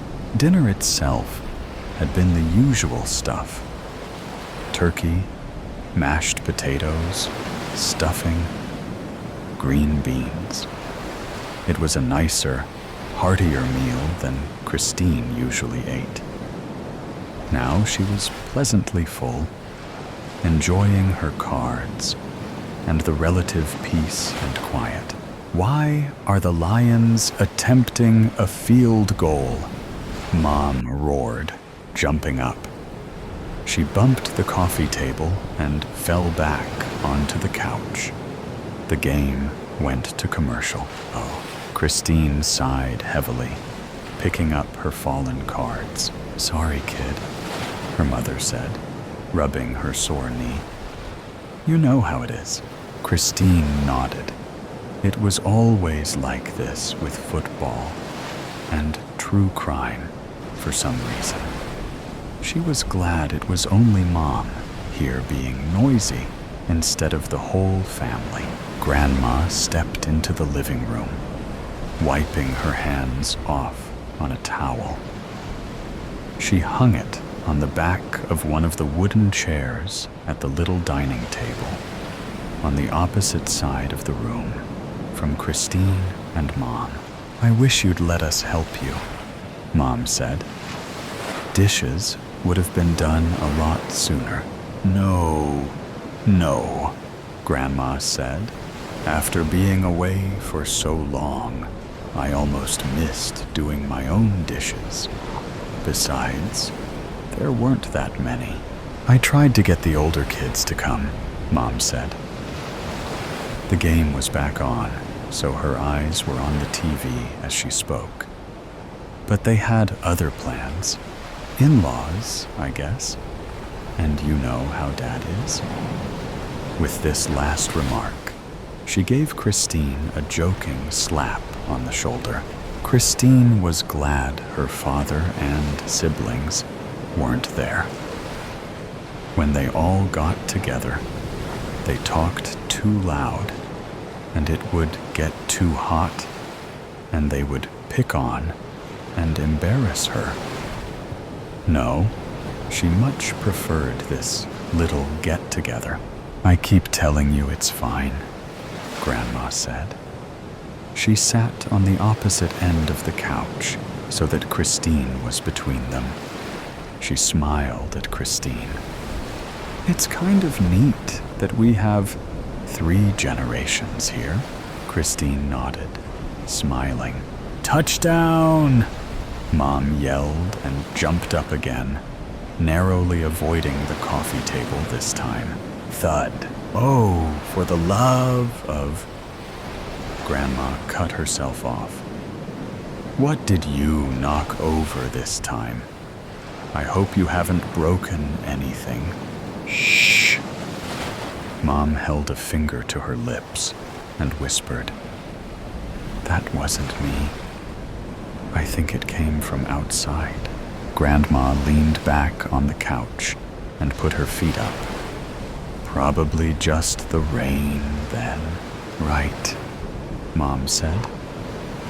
She seemed unsure, but she sat back down and was quickly reabsorbed in the game. Christine hesitated, card in hand. "Grandma," she asked. Her voice always came out softer than she expected. "Are you sure it's nothing?" "Of course," Grandma said proudly. "After a month of running around Europe, staying in all kinds of places with all kinds of people, these little noises don't frighten me anymore." "Was it scary in Europe?" Christine asked. She had to repeat the question because of Grandma's hearing and Mom's hollering. When she finally got the question, she answered, "Oh, no. I had a few near misses, but that happens anywhere. Actually, I think you should go sometime. You'd like it." Christine smiled and went back to her cards. She had only placed 2 cards down when she heard another noise. Crash. Her head whirled toward the sound. She noticed Mom and Grandma do the same. Mom muted the TV and looked back at them. "You heard that too?" she asked in a hush. Grandma nodded. Mom patted her pockets. "Ugh, must have left my phone in the car," she said. She looked at Grandma. "Where's yours?" "My cell phone?" asked Grandma. "You know I can't keep track of that thing." Mom looked to Christine. Christine slid her phone out of her pocket and held up the black screen. "Why do you think I'm playing solitaire?" Mom dragged her hands down her face. "Oh, don't be so dramatic," Grandma said. "It's probably nothing. I'll go take a look." "No," Mom said. "You stay here with Christine while I go take a look. Do you still have my old baseball bat by the door?" Grandma rolled her eyes and gestured to it. Mom picked it up and gripped it tight. She tossed on her raincoat and bolted the door. "You two stay here. I'll have a look around the back. Be careful," Christine said. Mom laughed and ruffled her hair. "I will." She kissed Christine on the top of her head and went through the kitchen and out the back door. It was silent as they waited, listening. "The house isn't that big," Christine said, wringing her hands. "How long could it take to look around?" Grandma wrapped Christine up in her arms. "Your mom's just being dramatic, dear," she said. "She'll probably go out and search the whole woods before she's satisfied." "What if there's something out there?" like a bear, or a vampire, or a maniac with an axe. Christine cried into Grandma's shoulder. Grandma shook her head. Christine, where on earth would you get ideas like that? Christine pushed Grandma away and plopped down onto the couch. I know it's ridiculous. I'm just worried about Mom.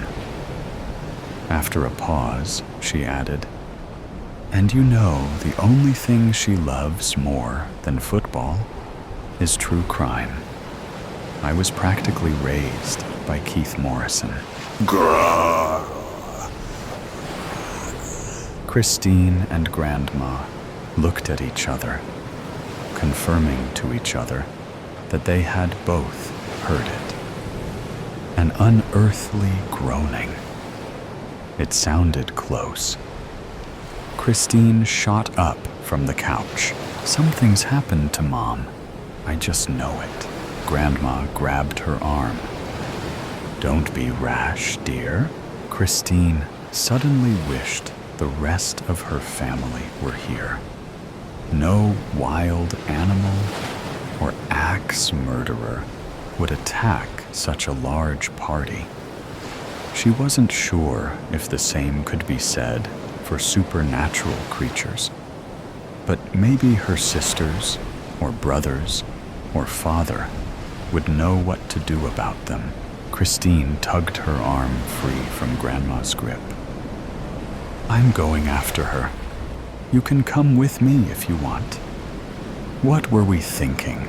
Splitting up like this?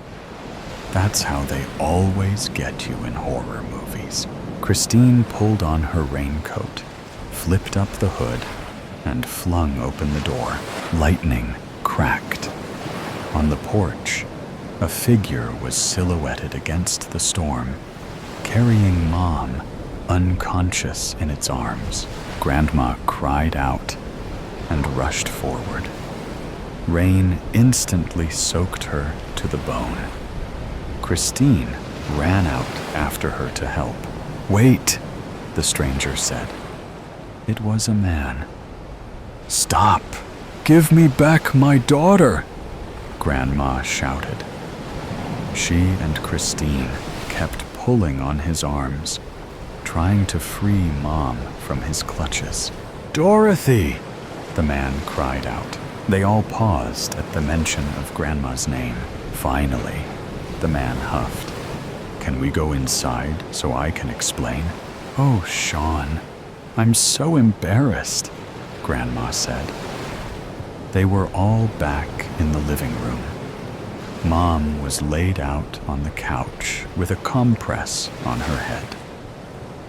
Christine and the man, Sean, were sitting at the dining table. Grandma placed a steaming cup of tea in front of Sean. I didn't recognize you, Grandma continued. Sean chuckled. I don't blame you. Anyone would be nervous in this situation.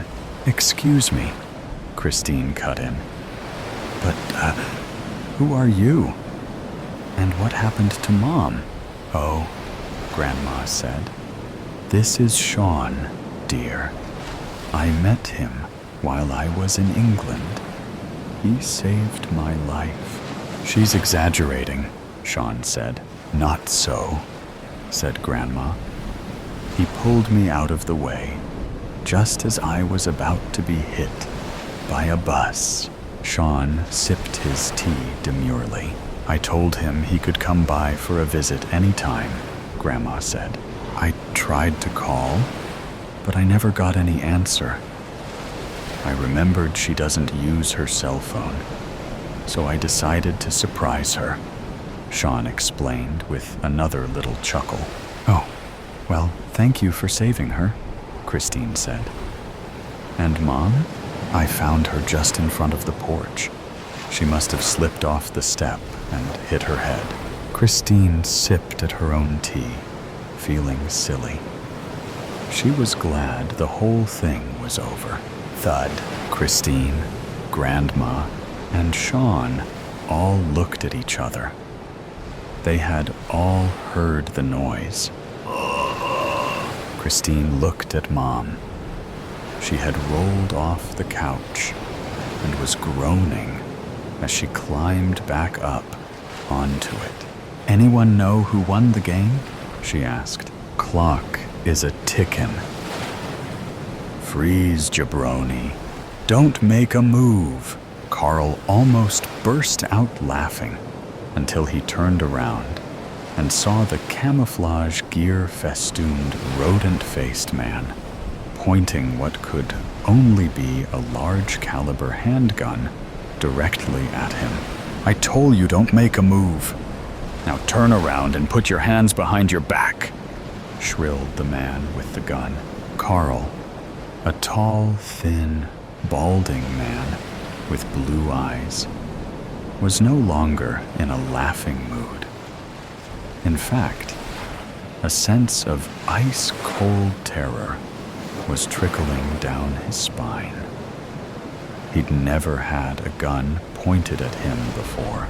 Teetering on the edge of panic, Carl asked the armed man, "Just to be clear, do you want me to freeze and remain still, or turn around and place my arms behind my—" "Shut up, jabroni! Just do what you're told, and nobody gets hurt," barked the gunman. But Carl saw a cloud of confusion pass over the man's rat-like face. Immediately, Carl instinctively knew the man had never pointed a gun at anyone before, and that knowledge placed them on a level playing field, at least to a certain extent. "Hey, look, man, I don't have any problems with you," Carl said as calmly as he could. "I'm just here. Look, my wife got me a new tarp for our trailer for Christmas, and I'm just here to strip off the old tarp and throw the new one on. Who are you, anyway?" Carl's trailer was parked next to the Skookumchuck River in a remote, rural area of Washington State. Beautiful in the summer, but right now, it was December 27th, and freezing rain was dripping from the slate gray sky onto the small collection of aging recreational vehicles parked along the muddy banks of the Skookumchuck. "I got no problems with you either, provided you're not a Fed. Now show me some ID."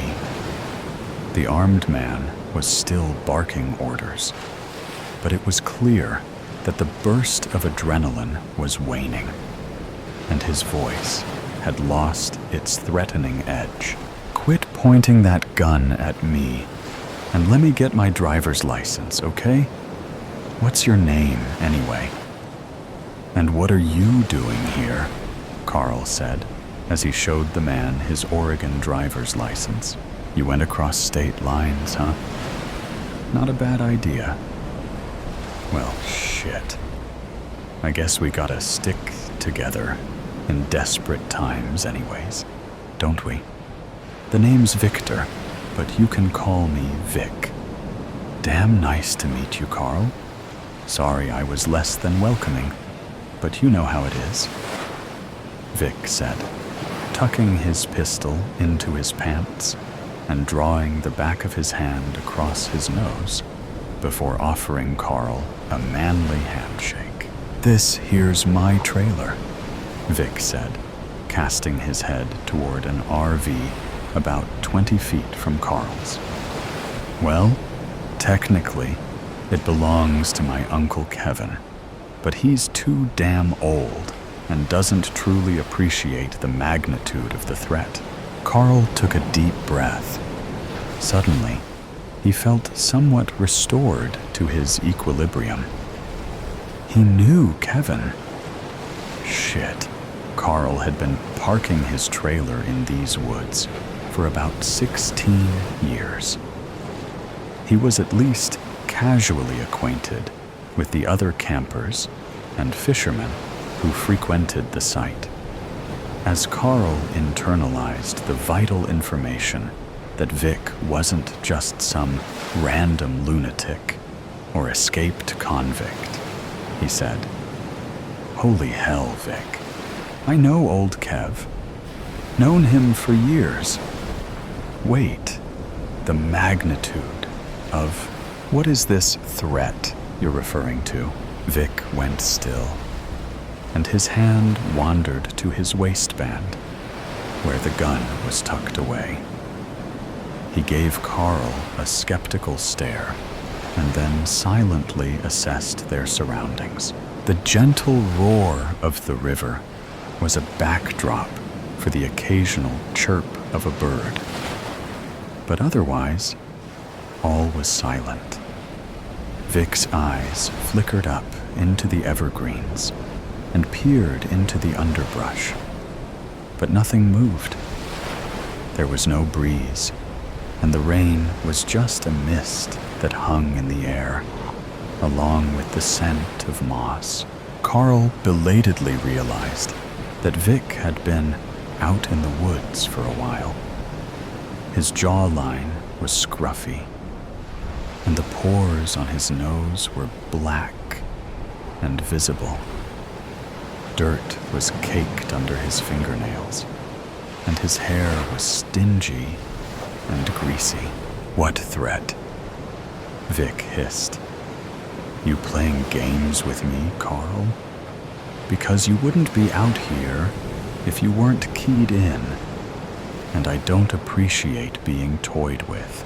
No. That's not what I meant. Listen, I'm just trying to understand your assessment of the threat, Vic. We need to share intel if we are gonna get a handle on the... Shit, man. You want some beef jerky? Carl asked, as he yanked a packet of Jack Links out of his pocket and tore it open. Vic accepted a hunk of jerky and gestured that Carl would follow him to his trailer. After about a dozen steps, Vic stopped in his tracks and surveilled the tree line for snipers. But soon enough, they were ensconced in the comfy confines of the almond beige wood paneling in old Kev's RV, chewing jerky and discussing strategy.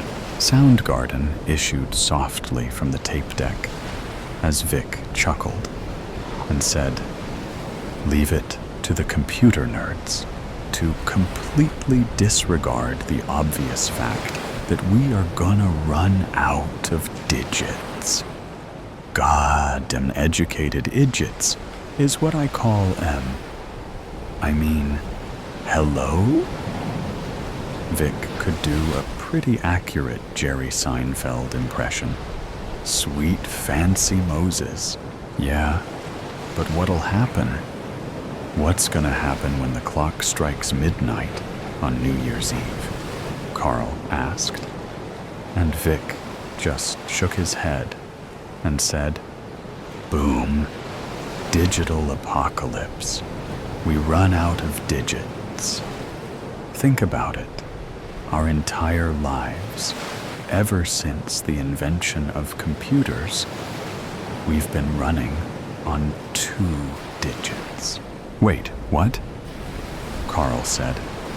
"There are shitloads of digits, like 8 or 9 at least.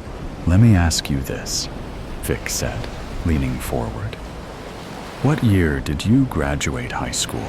"Class of '94, Carl said. "And the year you were born?" Vic insisted, leaning closer. 75. "What's your point?" Carl said, confused. "My point? My point?" Vic said, locking Carl in his beady gaze. "My point is that when we go from 99 to 2000, boom, digital apocalypse, brah. Nobody has ever thought of the consequences. There are no guardrails in place, no safety net. Carl, think about it.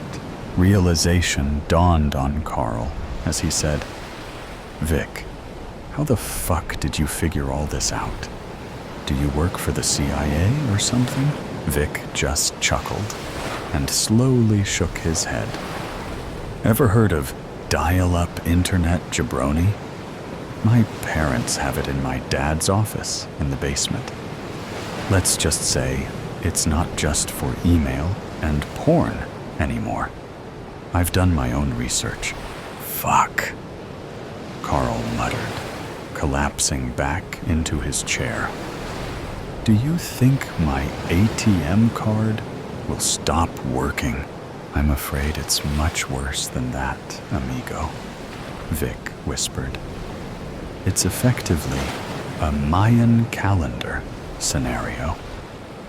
The end is upon us, and we are gonna need to be prepared.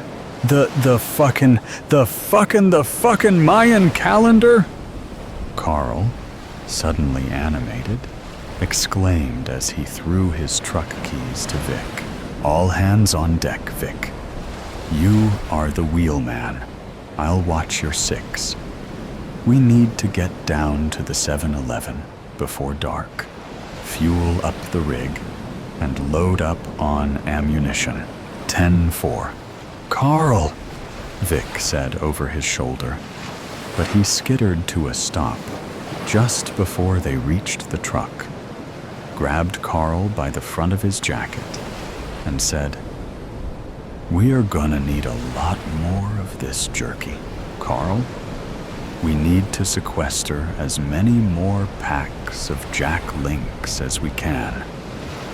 Do you read me? I read you loud and clear, good buddy.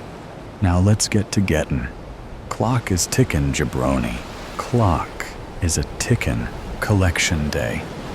The hovercraft roared over the tree line, hulking steel against a bruised gray sky. The rotors thrashed, a violent, mechanical pulse, as the collectors, clad in shiny black armor, spilled out onto the cracked earth. Collection Day, Commander Hu sang, his voice crackling through the comm system and echoing through the steel hull. Khufu stood fast and readied his weapon. The door opened with a hiss as early morning sunlight poured inside.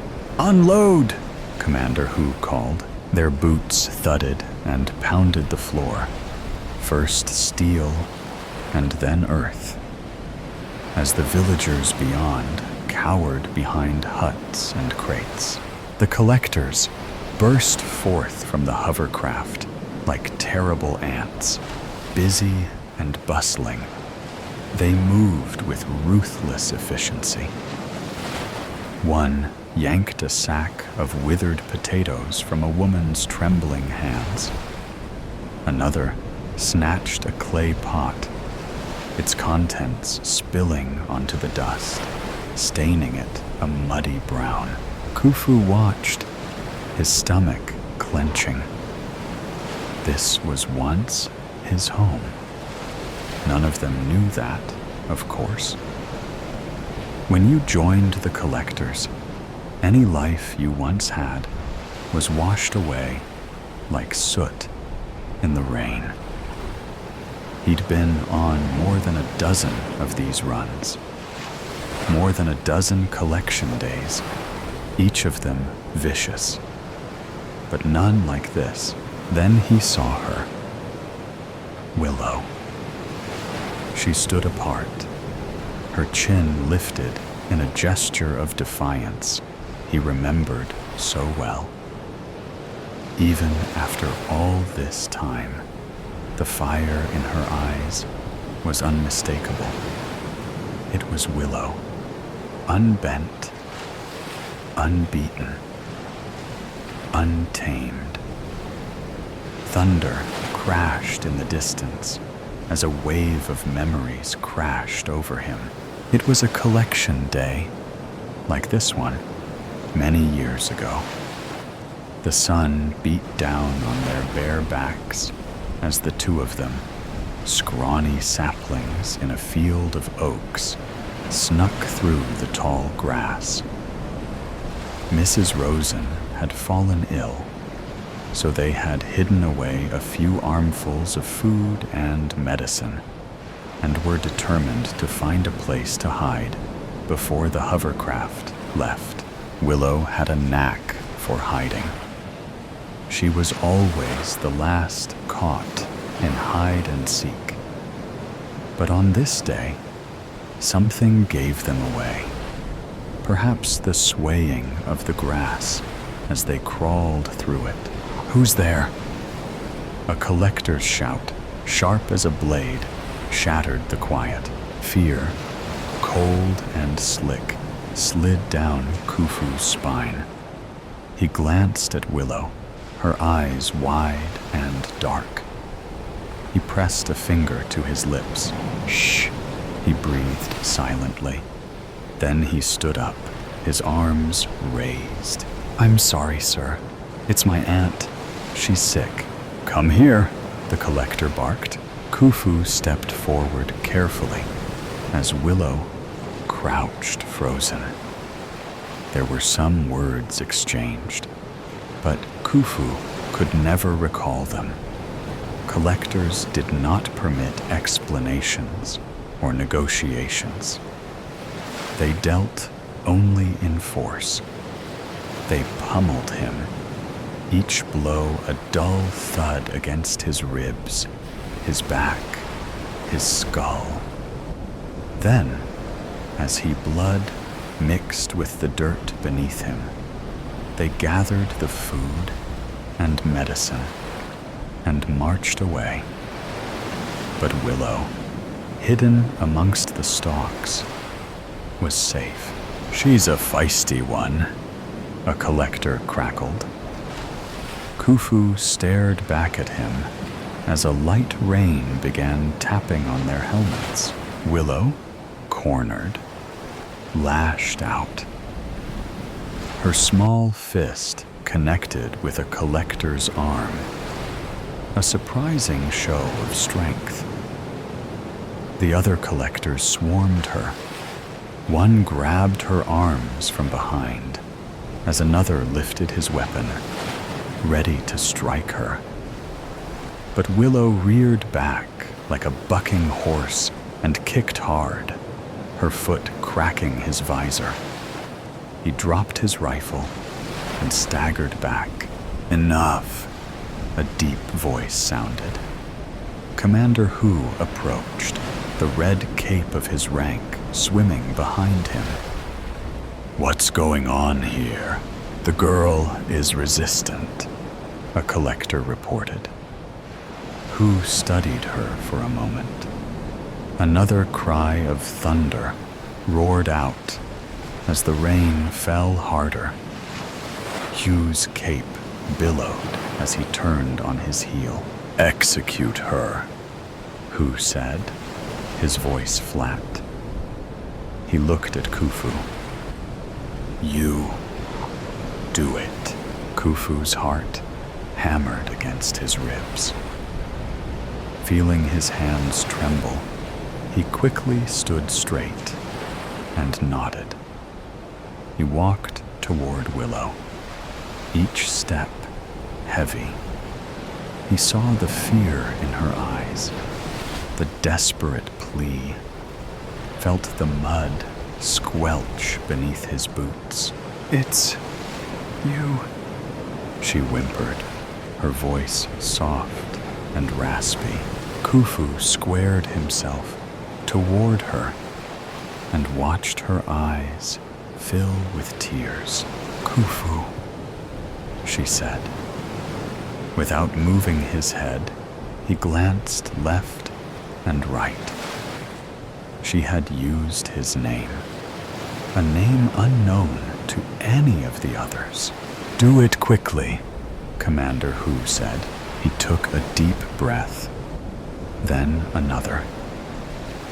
There were 10 of them in total. Of the villagers, there were at least 50, maybe more. They were weak, but their strength together could be formidable. If he turned his gun on his commander, then perhaps the other villagers would seize the opportunity. He looked at the villagers. He saw old man Tiber, his face a mask of grief. He saw the fear in the children's eyes. He saw the collectors, their faces blank, black pools of nothingness shining in the rain. He thought of his new home in the gleaming city in the distance, built on the backs of people like this, his people. He thought of the comfortable life he had, the life he'd purchased with his silence, his willingness to join his oppressors. One more deep breath. He raises his rifle and squeezes the trigger. The shot rings out, and the rain freezes. Hu staggers back, his hand clutching his chest. He takes a few clumsy steps, and then collapses. The wind whistles through the village and sizzles in the gripping silence. Then chaos erupts.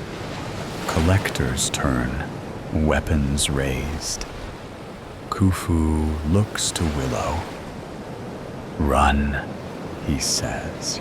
He then aims and shoots at the closest collector, then another, and another. All 3 of them fall, but he feels a sharp bite in his shoulder, and his arm goes limp.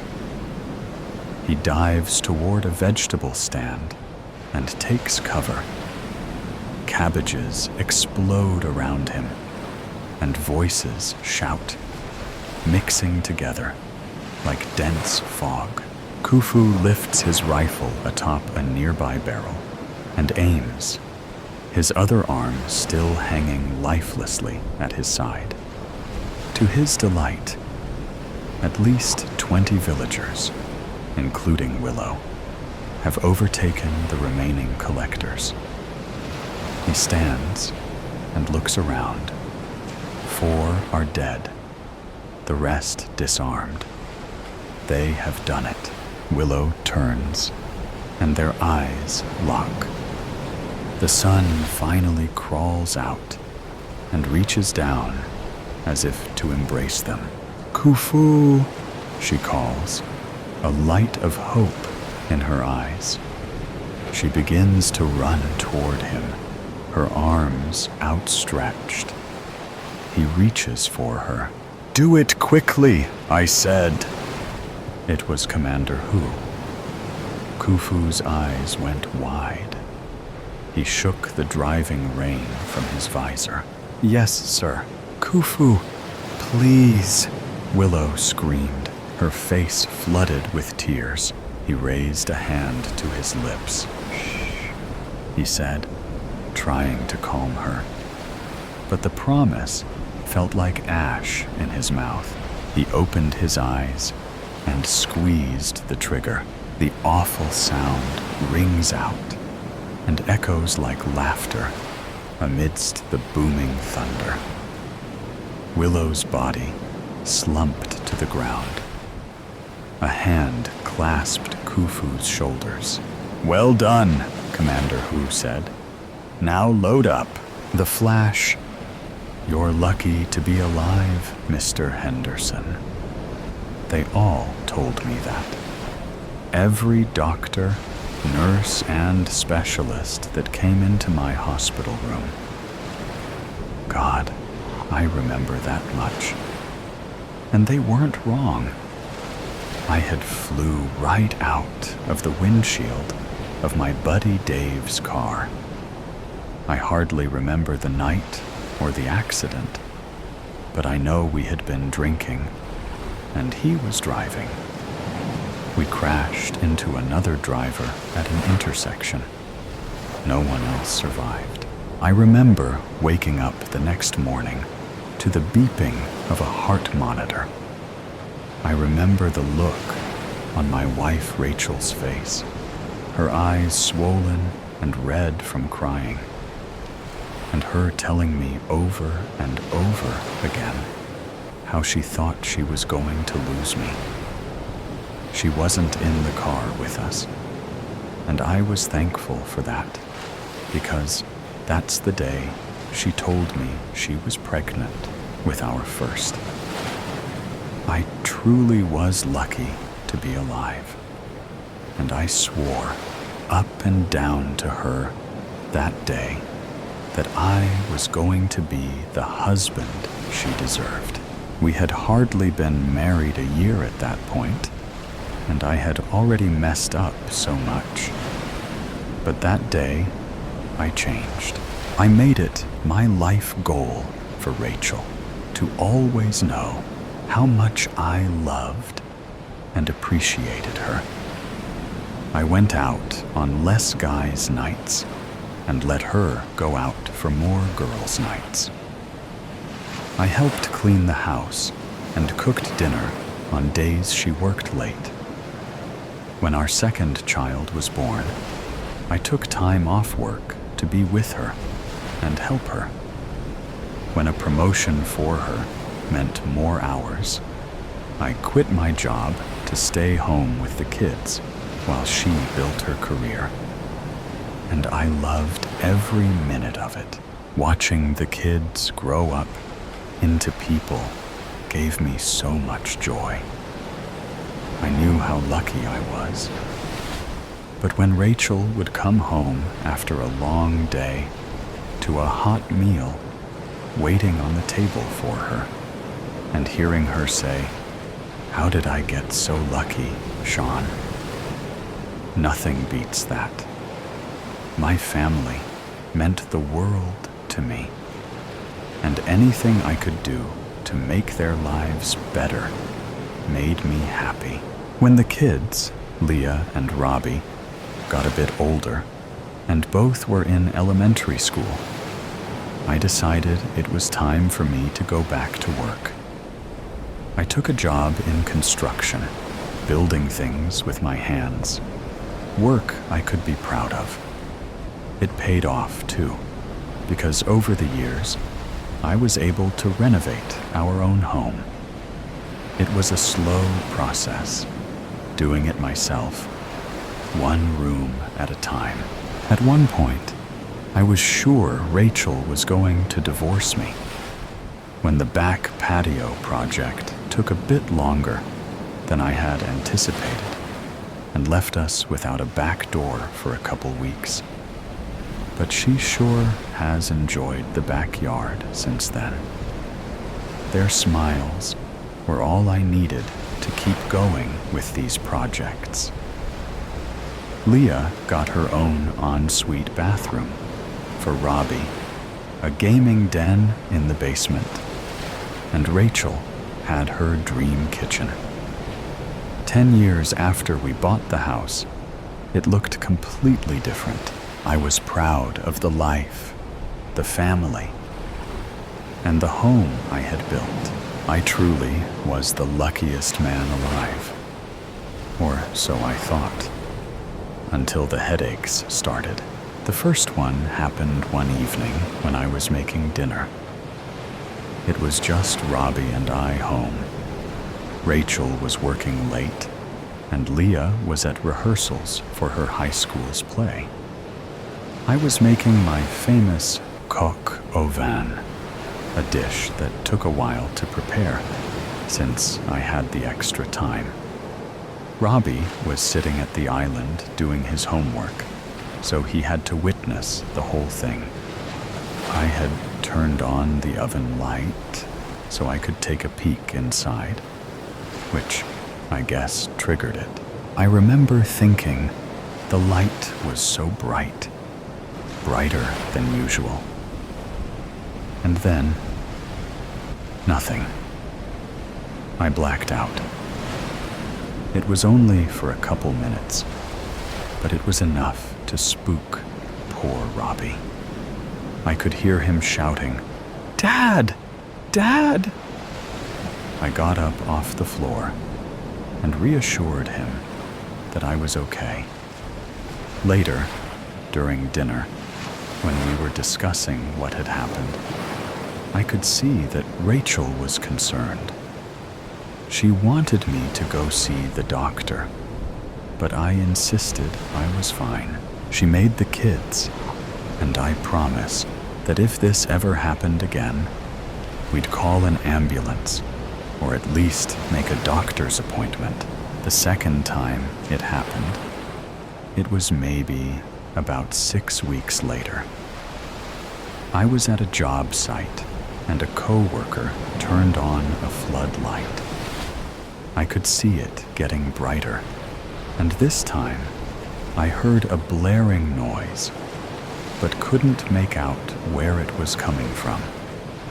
Everything went black, and I could hear him shouting my name. He told me I was out for only around 5 or 10 minutes. Again, I insisted I was fine, but my boss gave the rest of the day off anyway and told me to take the following day, too, if I needed it. Not wanting to worry Rachel, I chose not to tell her about it. And like an idiot, I didn't make a doctor's appointment. I went to work the next day and felt great. It was a few months before it happened again. And this time, I couldn't hide it from Rachel because she was there when it happened. It was late, the kids were in bed, and Rachel and I were in the living room. We had just finished watching a movie, and she got up to turn on the lamp. I could hear her talking about the movie, but I was fixated by the light. It got brighter, and I was trying to figure out if it had just moved or if it was my imagination when the noise started. "What is that noise?" I tried to ask her, but I don't know if all the words came out before it all went black again. When I came back to, Rachel was already on the phone with an ambulance dispatcher. I managed to calm her down enough to agree that the ambulance wasn't necessary, on the condition that I would call our doctor the next morning to make an appointment. Luckily, the dispatcher was on my side, or else I don't think she would have went for it. As promised, I called to make an appointment first thing the next morning. It was scheduled for less than a week away, but I didn't make it until then, before it happened for the last time. All I remember is waking up in the middle of the road and not being able to see anything except bright headlights from a car. My ears were ringing, and the sound of the car horn was fading in and out. I think I heard an ambulance siren and someone calling my name before blacking out again, but it was hard to be sure. When I woke up again, I was in a hospital bed. There was a woman sitting in a chair who looked angry, or maybe annoyed, and it wasn't until she spoke that I even realized it was Rachel. She looked different. Her hair was darker and shorter. I thought I must have been in a coma for a while, and she let her roots grow in. "Welcome back," she told me, but her welcome didn't sound warm. I asked her if I had been in a coma, and she laughed a little before quickly suppressing it. No, Sean, you were not in a coma. Ah, Mr. Henderson, there you are. A nurse bustled into the room. I hope you'll stay with us this time. What? I looked at Rachel, who just stared at me, emotionless. You've been in and out, mostly out, of consciousness for a few hours now, the nurse explained. Your wife is a lucky lady to still have you here, the luckiest girl alive. Rachel responded, deadpanned. The nurse didn't seem to notice Rachel's lack of enthusiasm and went on to tell me that there were no broken bones or anything major beyond some bruising, and I could likely go home the following morning. Going home is when things really started to not make sense. For one, none of the renovations were done. It was like it was when we first bought it, which prompted me to ask Rachel if I had a job. You're joking, right? She laughed, but didn't answer the question. I was starting to wonder if I had somehow traveled back in time. But my hypothesis was debunked when Robbie came in the front door. He looked about the same as I remembered, except that there was about another 20 pounds of him. He asked Rachel if she could drive him to hockey practice. You play hockey? I asked him. Yeah. Mom told me about your accident, but said you were okay. You don't have amnesia or anything, do you? No, not to worry, Robbie. I'm doing fine. Just a little fuzzy. Cool? He nodded. It's just Rob now, though. Mom, are you ready to go? I'm going to be late. Where is your sister? I asked, but quickly remembered she probably had rehearsals. Who knows? Rachel sighed. Probably off with that scumbag boyfriend of hers again. I hate that kid's face. He's such a loser. I don't know what she even sees in him. Let's go, Rob. Boyfriend. I mumbled to myself as the door closed behind them, leaving me behind in a house that didn't feel like my own. What kind of alternate reality am I in? Am I dreaming? Is this a prank? When no one came out from behind a fake wall with cameras, I decided that it was not, in fact, a prank, and that I needed to look to information, clues, something to tell me just what in the heck was going on here. It was getting dark, and I hadn't found anything except our legitimate birth certificates, tucked away in an old photo album. Some memories I had, and others I didn't. I decided to cook up a quick pasta for everyone, but Rachel and Robbie, or Rob, stopped for burgers on their way home, and Leah didn't get in until hours later. When I asked her where she'd been, she just gave me a look and went upstairs. Why didn't you back me up? I asked Rachel. It's not worth the energy to argue with her, she responded without looking up from her phone. I went for a walk to try to clear my head, which didn't work. And when I came back, Rachel was already in bed. I don't know if she was sleeping or just pretending to not notice, when I slid under the blanket beside her and said goodnight. In the morning, I got up before everyone else and made breakfast, a feeble attempt to make things normal. Robbie, or Rob, was the only one who seemed to appreciate it. "Oh, sweet," he said, loading a plate with enough bacon, eggs, and pancakes to feed an orphanage. Leah nibbled on a piece of toast, and Rachel just sipped her coffee, looking unimpressed. "Okay, off to school. I can't drive you today. I have a meeting." "Ugh, again, Mom," Leah whined. "I hate public transit. People who take the bus are disgusting. If you want me to take you, then we have to leave now." "I can take you," I offered, feeling semi-confident in my ability to drive during my current confused state. How are you going to drive if Mom has the car?"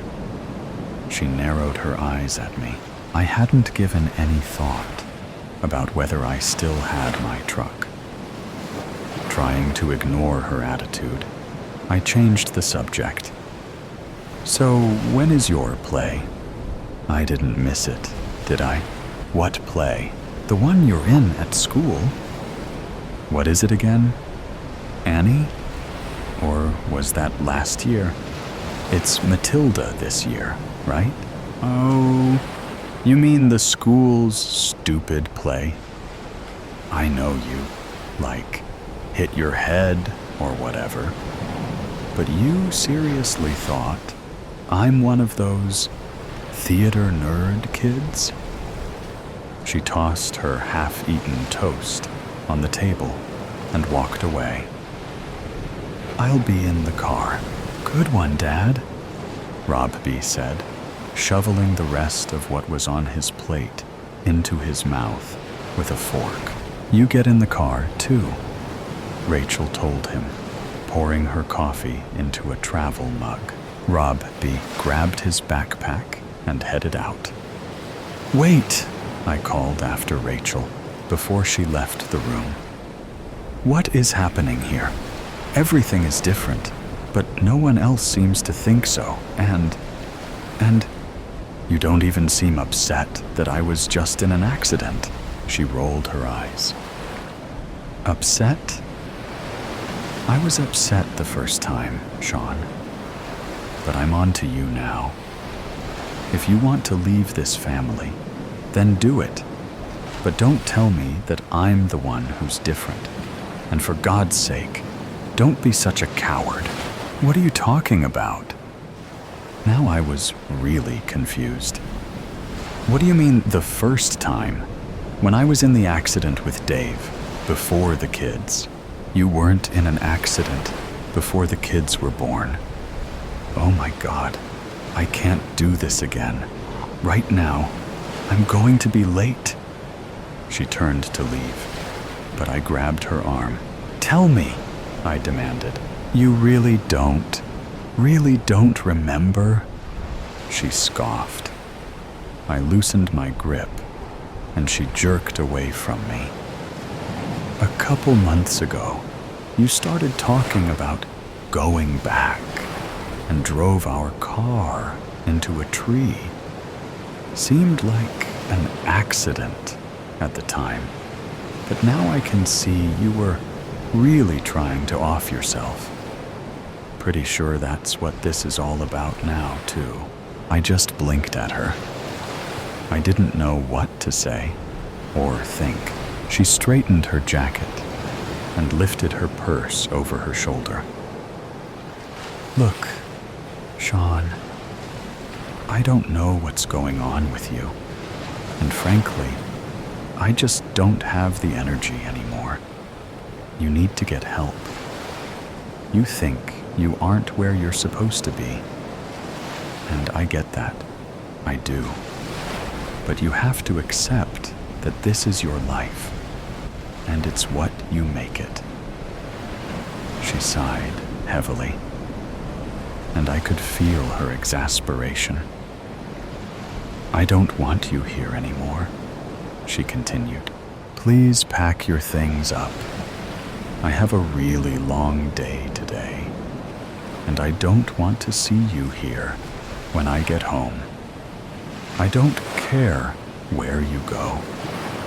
I don't care if you kill yourself. I just want you gone. And that was it. Just like that, she walked out the door. I heard the car start and drive away. I stood there. I don't know for how long, trying to process what little information I had from that brief interaction. I couldn't make heads or tails of any of it, but I knew one thing for certain. I had to get back to Rachel, and my family. Heartbeat of the home. Why can't I remember? He thought. His mind would only reveal flashes of the afternoon's events. His head was on fire, sweat dripping down his face, like an addict on autopilot. Grant Liscombe burst through the front door, avoiding his mother in the kitchen. Like a spider returning to its web, his lanky teenage legs scurried up the wooden stairs of the old farmhouse to his bedroom. His arms flailed with uncontrollable fear as he yanked the dirt-covered shirt over his head, discarded it on the floor, then bounded to the bathroom, slamming the door. What have I done? What have I done? He muttered, lathering the perfumed soap through his fingers, frantic to wash the guilt from his newly calloused hands, watching the streaks of dirt dance and swirl down the rusty drain. His mind was confused by broken images of helping to clean the gutters, the ladder falling. Or was it pushed? The thud as Nick's body hit the ground, and the gleam of the metal shovel as Grant dug the body-sized hole. He confronted the reflection in the mirror, the gaunt, bloodshot, black-haired punk he had become. Oh God, what have you done? The reflection glared back with an evil grin. It began about a month ago, after his factory worker stepfather, Nick, lost his job.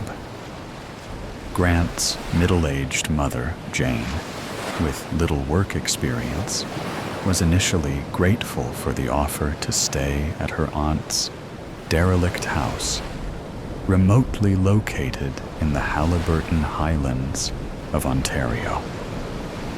Soon, she would regret it. They arrived late on an October evening, rain pelting down. The overwhelming stench of mold and decay nauseated Grant as he stepped onto the porch, past two white rattan chairs resembling broken skeleton bones. Like two cracked teeth, the front window panes whistled as Nick opened the door, and a rush of twisted oak leaves fluttered into the foyer, landing at the base of an antique grandfather clock. Wow! Look at that beauty! Grant exclaimed, smitten with the intricate carvings of the mahogany cabinet, the shiny gold filigree face, moon dial and hands, all in pristine condition, a sharp contrast to the rest of the house. Hey, Mom, didn't Grandpa have a clock like this? He set down his backpack, rubbed his hands over the smooth, flawless finish, inhaling the rich smell of lacquer and lemon polish opened the case to wind the weights, then set the hands to the correct time. "Yes, he did," she answered, removing her coat and shaking the rain from her short blonde hair. "But not as old as this one. Remember what Grandpa always said?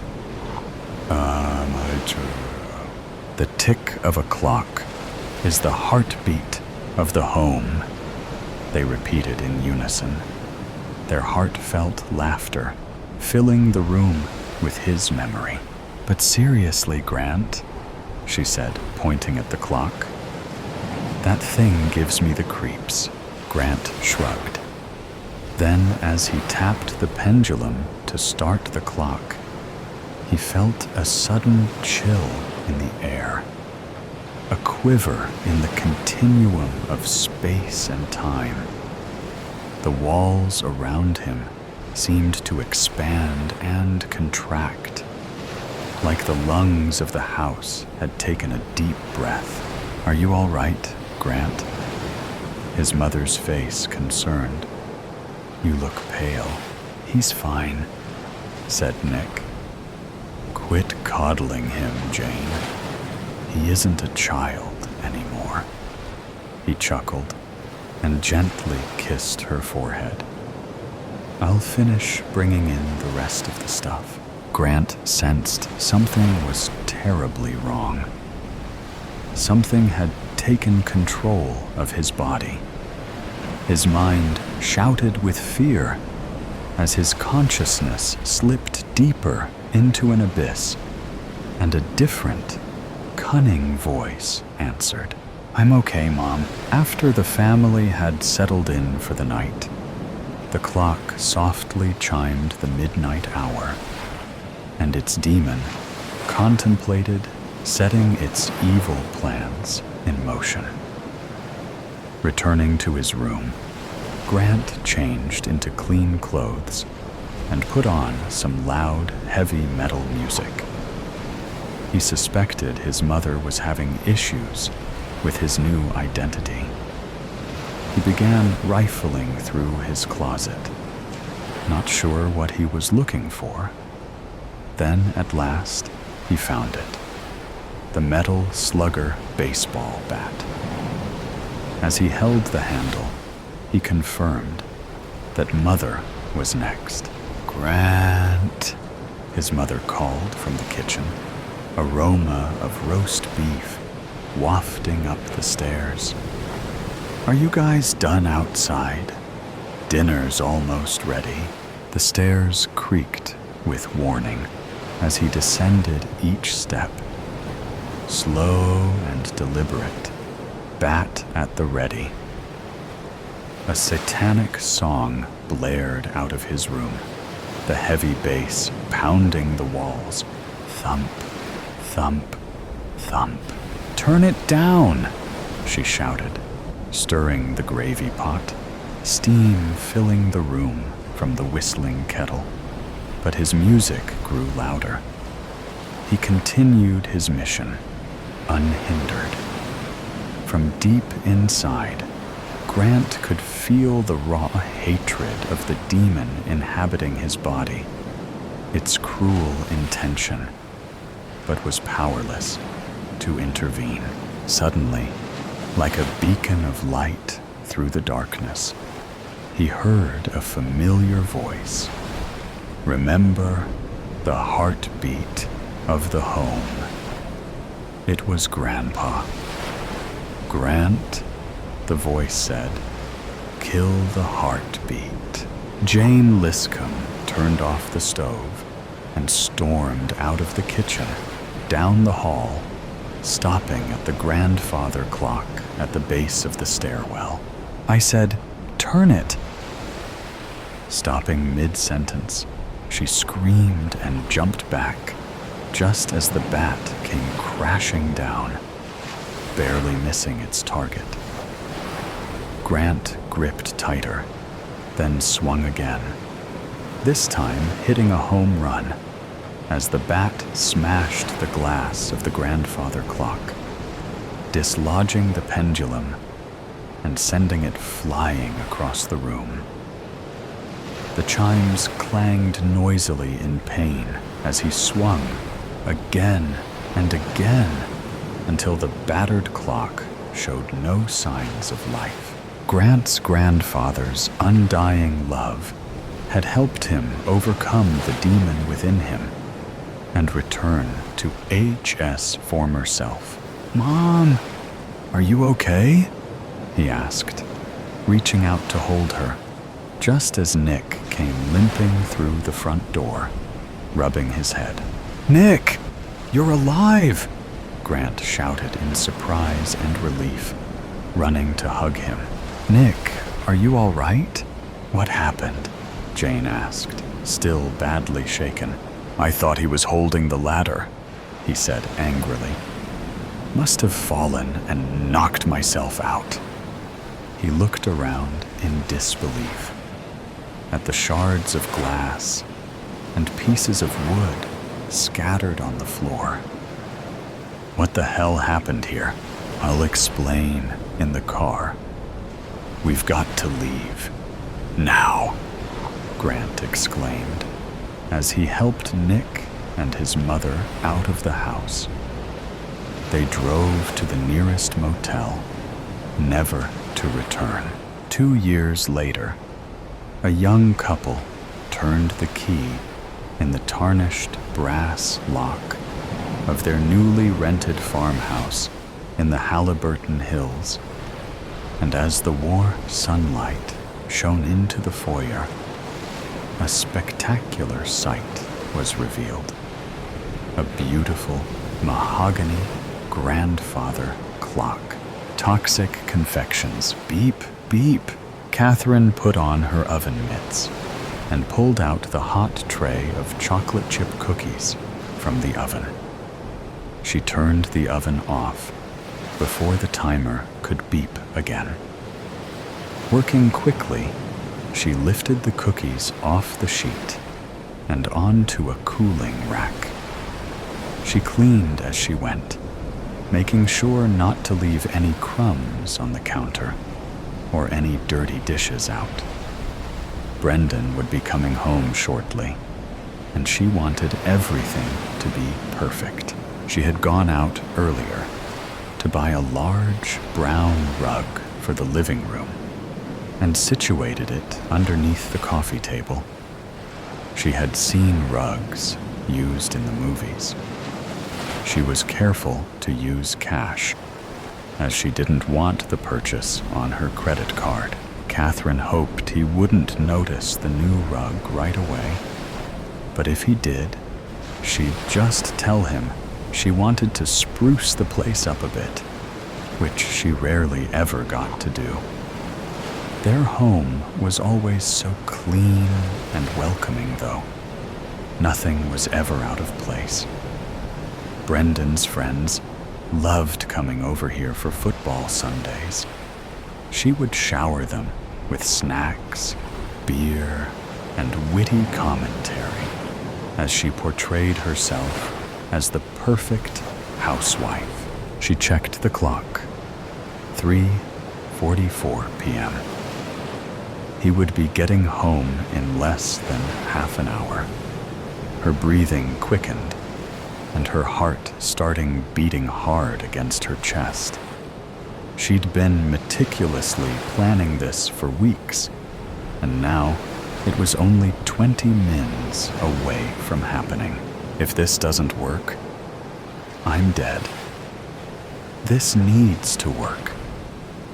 She had gone to the library and read through too many books to get this wrong. Everything, down to the measurements she needed. And the phone rang, interrupting her thoughts.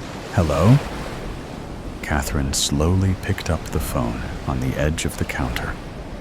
She wasn't allowed to have a cell phone, so the only other option was a landline, which sucked because it had no caller ID, so she often had to deal with telemarketers.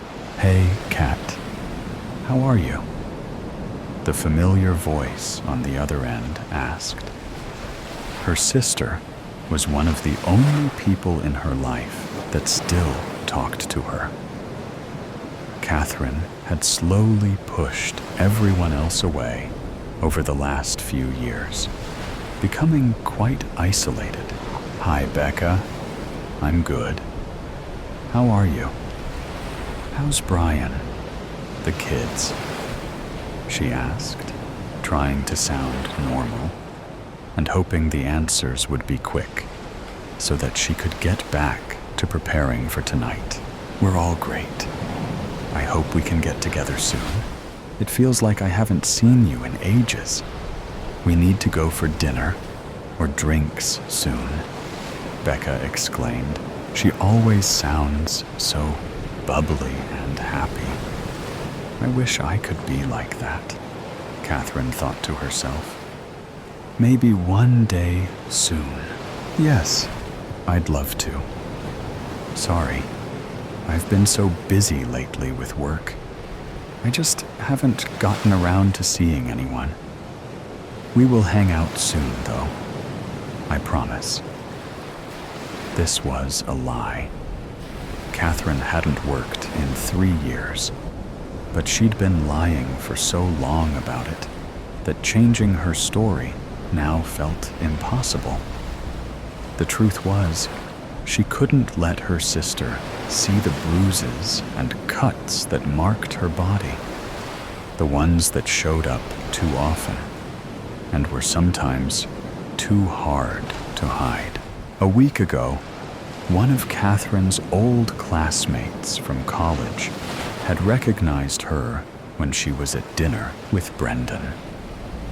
A tall, attractive man she had known only because they had done a couple of group projects together in English class. She did her best to end the conversation quickly, feigning disinterest, but the damage was already done. The drive home that night was silent. But as soon as they got through the front door, Brendan screamed at her, accused her of cheating with this man, whose name she couldn't even remember. "You are such a whore. You open your legs for every man out there, don't you?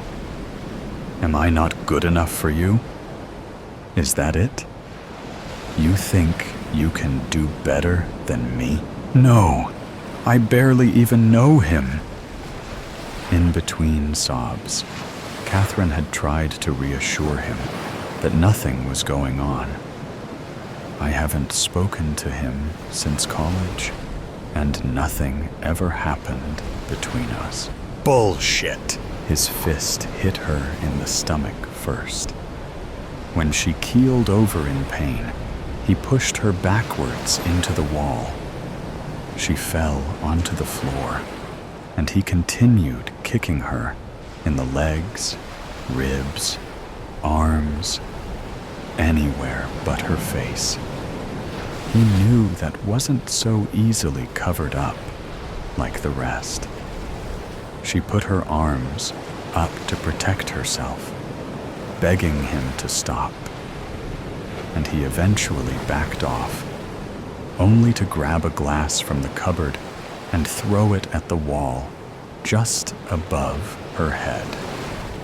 Before leaving the room, glass rained down, scraping her head and arms.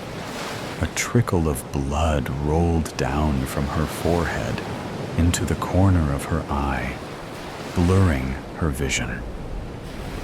This wasn't the worst he'd ever done to her, but it still cut deep. The physical pain stung, but the emotional agony was far worse. How could the person she loved treat her like this? She lay there on the floor for an hour before forcing herself upright and cleaning up the broken glass. Brendan was already asleep, so she showered, bandaged herself up, changed into pajamas, and got into bed beside him.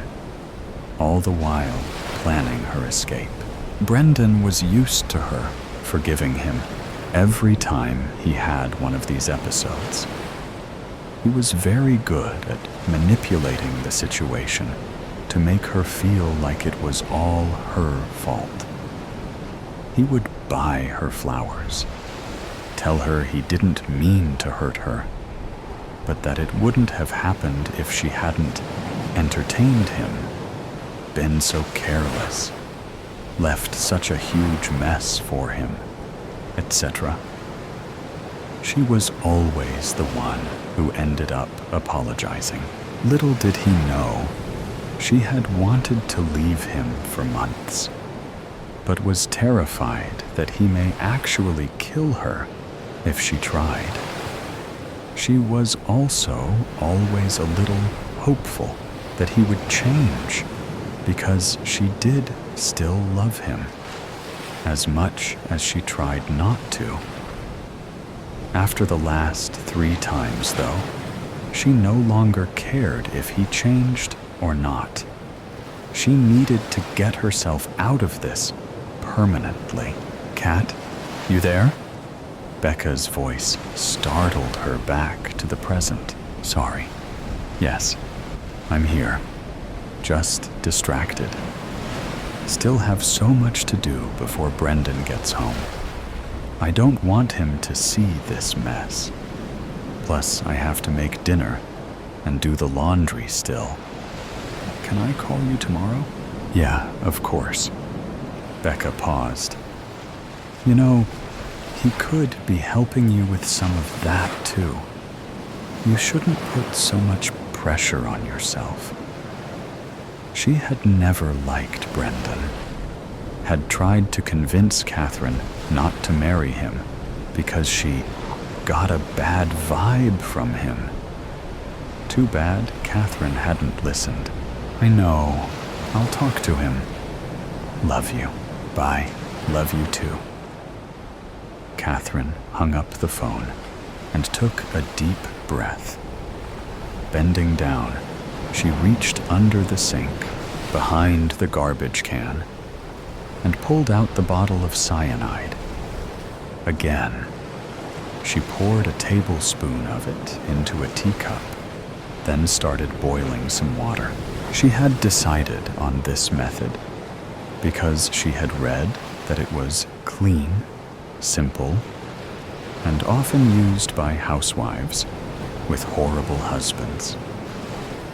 There would be no messy cleanup, and it was so easy to slip something into his food or drinks without being detected.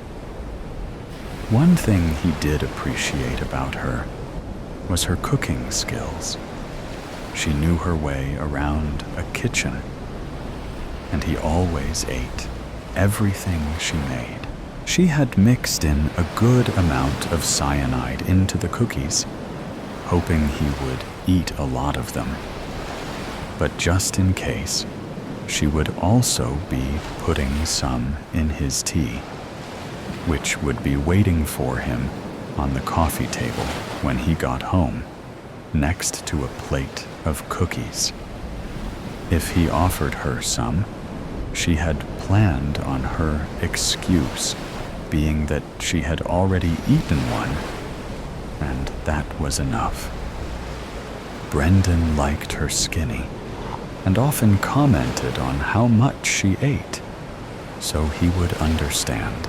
Just as she finished mixing the cream and sugar into his tea, she heard the sound of Brendan's tires crunching gravel on the driveway. She looked out the window to see him climbing out of his car. Catherine took one more quick look at everything she had prepared. I think this is it. This either works or it doesn't. He dies or he kills me. Either way, I'll be out of this hell. He came through the door, tossing his briefcase down on the ground. Honey, I'm home. Where's my kiss? Brendan called out. Catherine hurried over, reaching up to give him a quick peck before helping him with his coat. She felt a slight twinge of sorrow as she realized this would likely be their last kiss. But she pushed that thought out of her mind by reminding herself how he has treated her these last few years. He'd isolated her, insulted her, beat her, made her feel like she was worthless, and then made her think everything was her own fault. Fuck him. I made your favorite browned butter chocolate chip cookies. Come have a seat, she offered, putting on a big, fake smile as she hung his coat on the coat rack. Great. I'm starving. I had a rough day at work today, he said, taking a seat on the couch. She noticed he didn't say thank you, as though this kind of greeting was just expected of her and warranted no appreciation. She watched as he took a sip of the Earl Grey cyanide tea and then a bite of one of the cookies. These are delicious. They taste a little different than usual, Brendan said. Yeah, I tried something a little different today. Catherine smiled at him. It's good. Hey, is this a new rug? He finally noticed, taking in the brown, patterned, synthetic fiber rug below his feet. Catherine's heart jumped, but she remained calm. She had prepared for this.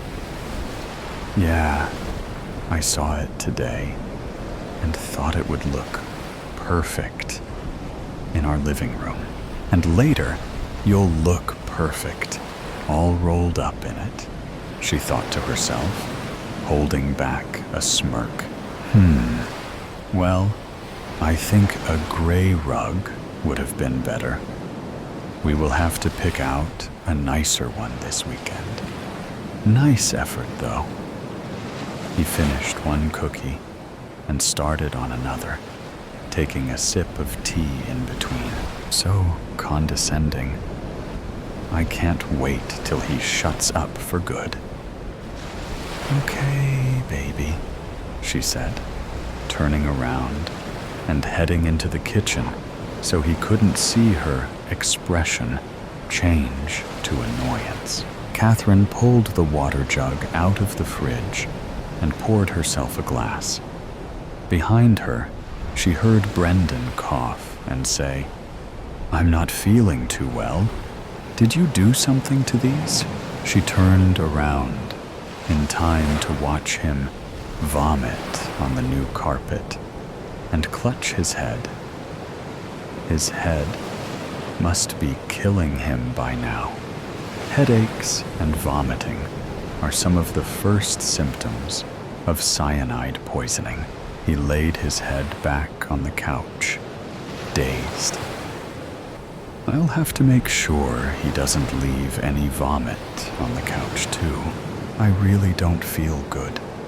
Call an ambulance, he begged, quietly. His body began to shake with convulsions. Seizures were another symptom. Catherine stayed silent, watching as he slowly stopped seizing, and then breathing all together. She quietly took pride in freeing herself from such a monster. Someone who pretended to love her, only to hurt her more deeply than she'd ever been hurt, was truly monstrous in her eyes. She felt a wave of relief wash over her as she mourned the last 5 years of her life. No one should ever have to endure the kind of abuse she had. And now, he could never hurt her or anyone else ever again. Now, all that remained was to get rid of his body. A small smile tugged at her lip as she set to work. Toodle-oo. Mayor Ottentail, Arizona, 1875. Painter, the man known throughout town only by his profession, rolls onto his back, letting out a phlegmy cough, skin and bones, with one sad gray eye and the other covered by a patch and sporting a bushy brown beard and the remnants of a rumpled suit. Painter possesses immense talent. He's created numerous portraits and landscapes, as well as the risque painting of Painted Lady Queen Winona that hangs over the Wild Weed Saloon's bar. But he drinks away what money he makes. I'm letting you out so you can enjoy Mayor Ottentail's 3-day birthday celebration, Marshal Cy Kincaid says, a towering, authoritative figure with a deep voice and rugged looks. 35-year-old New Hampshire native Cy is assisted in his duties by his 33-year-old Biloxi-born Deputy Van Sickle, whose droopy mustache, short, skinny frame, and lack of education belie his courage. It's bad enough this rat-trap town is named after him, Painter says. The only thing that blathering weasel deserves is a birthday cake with a stick of dynamite in it. You're off your mental reservation. For somebody who's only been here a year, you sure formulated a deep dislike for the mayor, Van notes. It ain't 'cause he's a southerner, is it? 'Cause if it is, you and me gonna have a tussle. Painter pulls his rumpled vest into place. No, it's who he is. He's been mayor here for 7 years, Cy says. 7 prosperous years. He helped start the bank and sank his own role into the general store and the livery stable. He hired us to protect the town. He's talked up your skills as an artist and sent you business. Just because he teases you once in a while about your liquor intake doesn't make him a bad man. You ought to kiss his feet. I've got something else he can kiss. Chad. Exiting the town hall, Mayor Druce Ottentail surveys the town's crowded streets. Banners are stretched between buildings, saying, "Happy birthday to our beloved mayor," and "Happy 40th, Mayor Ottentail." Salesmen hawking remedies, clowns handing out candy, peddlers selling silks, and stalls offering games of skill line the streets. Druce grumbles when he sees his wife posing for a portrait. Opal Ottentail is noted for her pale, delicate looks. She is also witty, erudite, knowledgeable, and caring. Qualities missing in Druce, who is viewed as all business, as suggested by his reedy build, stern features, beady eyes, tidy mustache, and refined southern accent. Really? In the street? You're treating the First Lady of Ottentail like a common harlot. Painter puts his brush down on the easel. I don't have a studio, Ottertail. Druce pulls his wife to his side.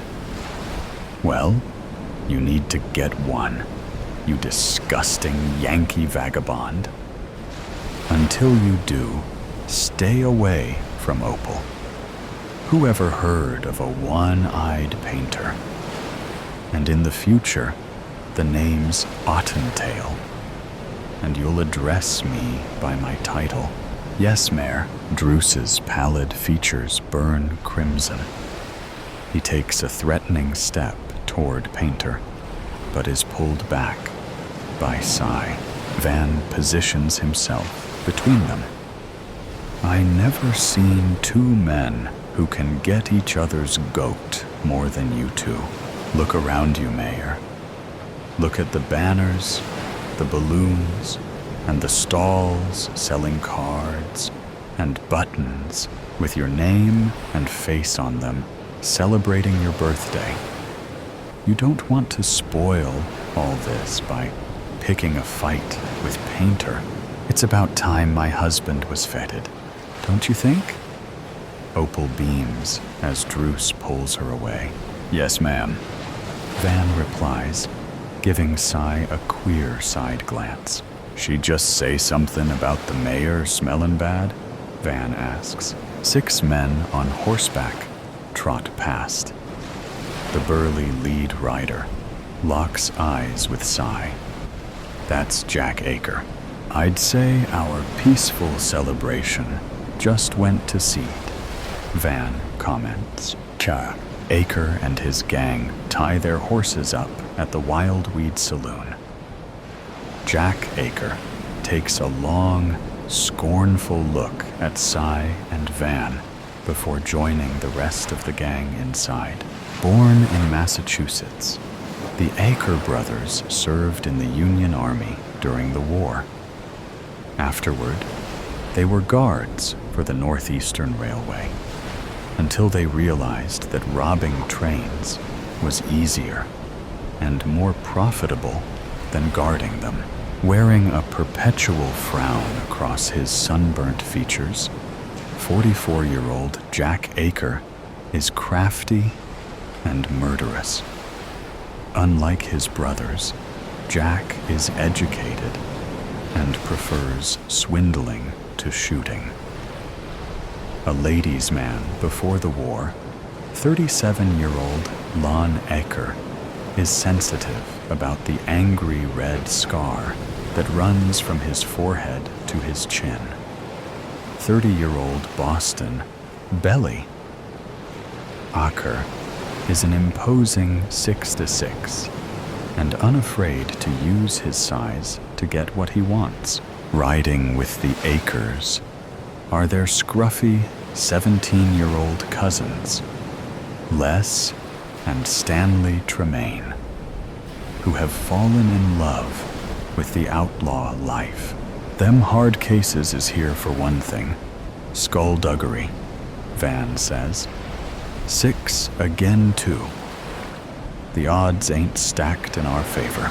Maybe we can reduce them and nip this situation in the bud.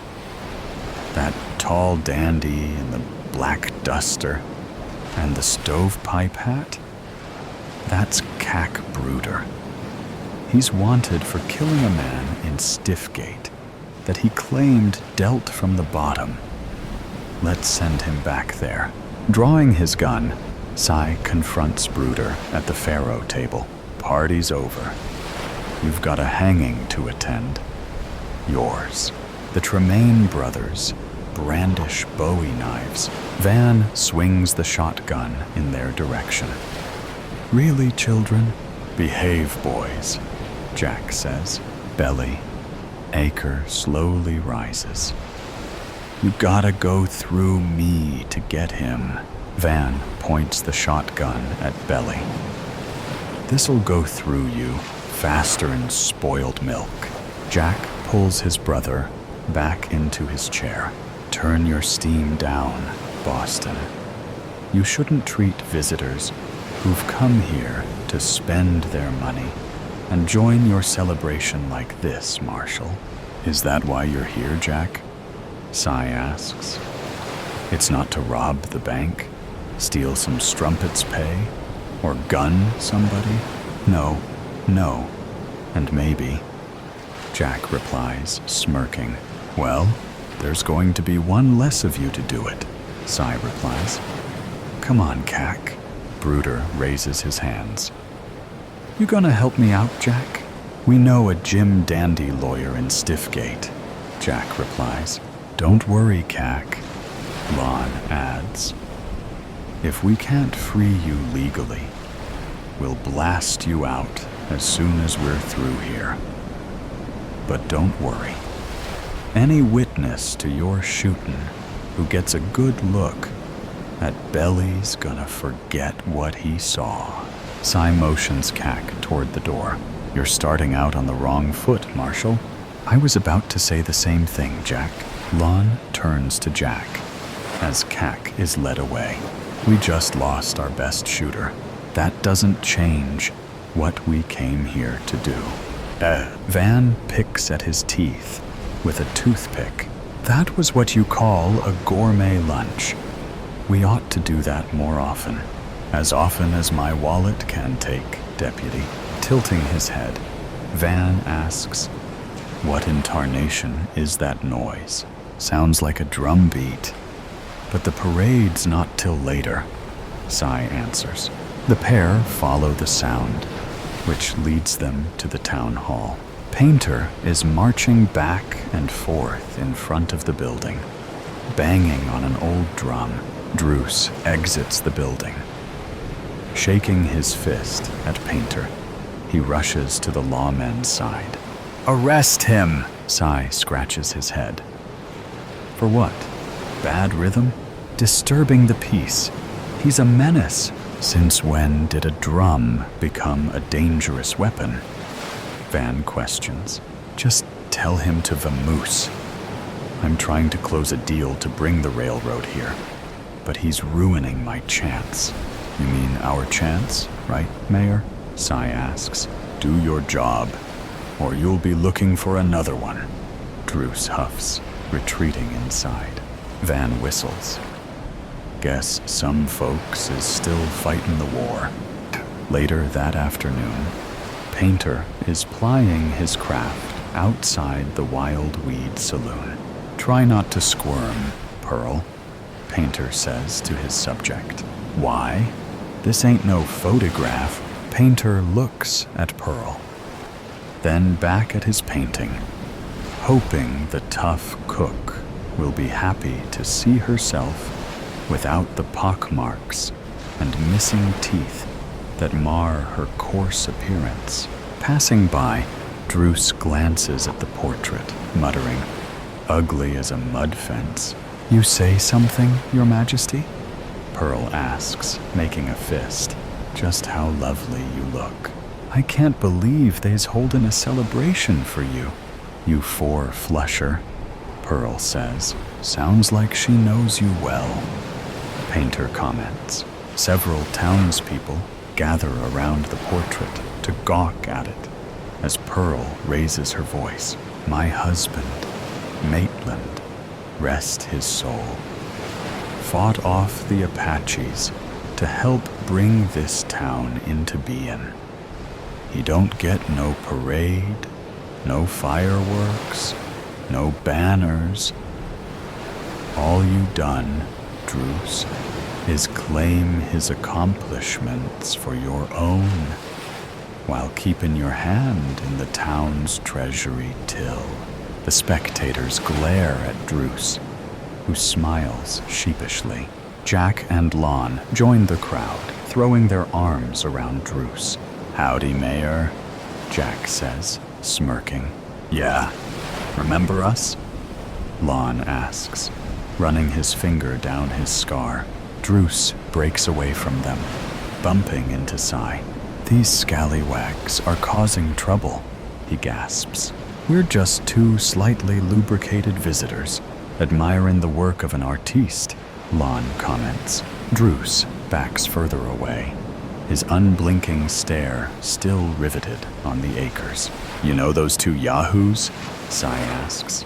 Yes, they know me, and I know what they want to do to me. You have to get them out of town before they kill me.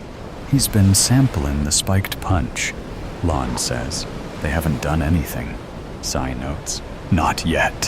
When they do, my death will be on you, Marshal, Druce shouts, hurrying off. Dramatic, ain't he? Lon comments. The following morning, Druce bursts through the jail's door, shoving a piece of paper in Sai's face. What's the meaning of this? Sai gives the page a cursory glance, passing it on to Van. Looks like a wanted poster with your name on it. Something you're not telling us, Mayor. Did you read it? Yep. It says you're a war criminal. The drawing is a nice likeness of you, too. I'm not a war criminal. Well, somebody thinks you are. There's a dozen of them posted up and down Main Street. My birthday celebration, my name, my reputation are in question. Sai narrows his gaze. Just what did you do during the war, Mayor? Druce clears his throat. I was behind the lines. He had it easy while Yoon and me was taking pot shots at each other. Van jokes. It was never easy. The filth, the rats, the lack of supplies. Watching Natchez burn. You was stationed in Natchez? Van asks. I ran the prisoner of war camp there. Van clenches his fists, his breath exiting in fitful bursts. You sick son of a gun. You took pleasure out of starving and torturing soldiers. The Yankees took their anger out on us because of the way you mistreated their men. You're a disgrace to the uniform of the Confederate States Army. You murdering cur. Why don't you go take down the fake wanted posters, Van? Sai suggests. Why? They're true. Git. Van spits at Druce's feet, storming out. He fought on your side, Druce. I can't imagine how the Union prisoners feel about you. What went on in that camp? We had no water supply, no food, unsanitary conditions, and 20,000 prisoners. Most of them died from scurvy and dysentery. In the summer, we lost 100 a day to the heat. When one man died, another took his rotting rags. The prisoners were always trying to escape, so we had to resort to extreme methods. Anyone who got too close to the fence was shot. The boys, the drummer boys, they weren't going to survive anyway. So, you murdered them? I don't expect you to understand, Sai. It was war. When the armistice was signed, I was tried for war crimes and acquitted. Jack and Lon Acre were two of the prisoners who attended the trial. They swore vengeance, that I'd pay someday, and they are here to collect. Standing at the side of the podium, Sai elbows Van, pointing at the Acre gang. The gang has gathered near the front of the podium, so Druce can see their taunting smiles. Druce pecks Opal on the cheek. Shuffling papers, he begins his speech. The war against the states was hell, he says, looking at Jack and Lon Acre. Each of us lucky to survive left a piece of us behind on some battlefield, some hospital, or some prison, Jack shouts. I still wake up in a cold sweat at nights, yelling the names of the Union soldiers I had to kill. You mean murder? Jack grumbles. He doesn't have nightmares. He gave them to us, Lon adds. An eerie silence permeates as the crowd waits for a stunned Druce to respond. The crowd jumps, then laughs as a succession of firecrackers explode near the stand. Druce cringes behind the podium. Realizing he's unharmed, he slowly rises, grinning nervously. Opal lies on the floor next to him, writhing in pain. Who would want to hurt my wife? Druce asks. Not Opal. You? Sai grimly declares.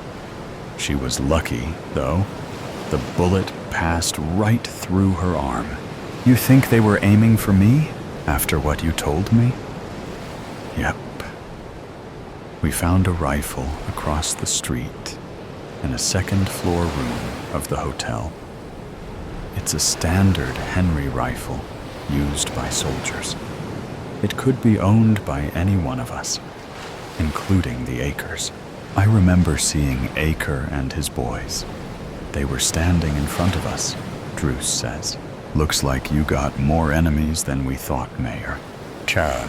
That evening, Druce sways as he sits atop the bar, his storytelling embellished by the strength of the liquor he's been drinking for the past several hours. It's about time the mayor ran out of yarns and out of steam, Van says. I'm tired of babysitting this blatherskite and having to stick him like a leech. Sai scans the room. It's the last night of his celebration. He's going to suck as much flavor out of the moment as he can. I just wish he'd picked a less public place to do it in. And we had those blue bellies trapped in the valley. It was a turkey shoot. The doors swing open. Jack Aker and his gang saunter in. Jack acknowledges Painter with a nod, quickly moving on. The Tremaine brothers thread through the crowd, moving to Druce's right side, while the Aker brothers gather left of the mayor. I could hear Dixie coming from the band.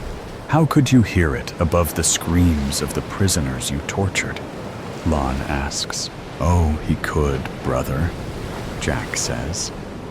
Because they don't write songs about cowards. Toodle-oo, Mayor, a gunshot echoes throughout the barroom. A bullet buries itself in the pillar next to Druce's head. Sai pushes Druce off the bar. Druce falls behind it, curling up underneath it, out of everyone's sight. Sai notices that none of the Akers have drawn their weapons. Growling like a mad beast, Belly swats everyone in his path aside. Grabbing Sai, he puts him in a bear hug, crushing him. Let me go, Belly. Sure, when you're dead. Reaching for his gun, Sai jams it between them, firing 3 shots. Belly releases him. Backing away, he laughs at the blood spurting from his chest as he falls face first. Jack and Lon reach for their guns. Lon fires at Sai. His 2 bullets strike Le Tremaine, killing him as he runs in front of Sai in an attempt to escape. Stanley Tremaine reaches for his Bowie knife, intent on throwing it at Sai, but a sea of panicking customers knocks the blade from his hand, and he's pushed out the back door. He doesn't return. Sai fires 2 shots at Lon, who drops his gun, falling backward. Hiding behind a pillar, Jack hits Van on the forearm with a slug from his Colt. Cradling his shotgun, Van returns fire, splintering the pillar. A second blast blows a now exposed Jack off his feet. Druce greets Sai on the street the next morning. They watch a crew of men pulling down banners and sweeping up the celebration's confetti. How's Aker? Gut shot, and about ready to join his brothers in the mortuary. I'm going to Doc's office to see him now. I hate to owe a Yankee, but thank you, Marshal. It's nice not to have to look over my shoulder anymore. I'm so happy. I think I'll have that reprobate painter paint my portrait Toodle-oo. Peh. Jack grabs Sai's hand as the pain sears through his body. You know what I regret most? That a Reb finished me.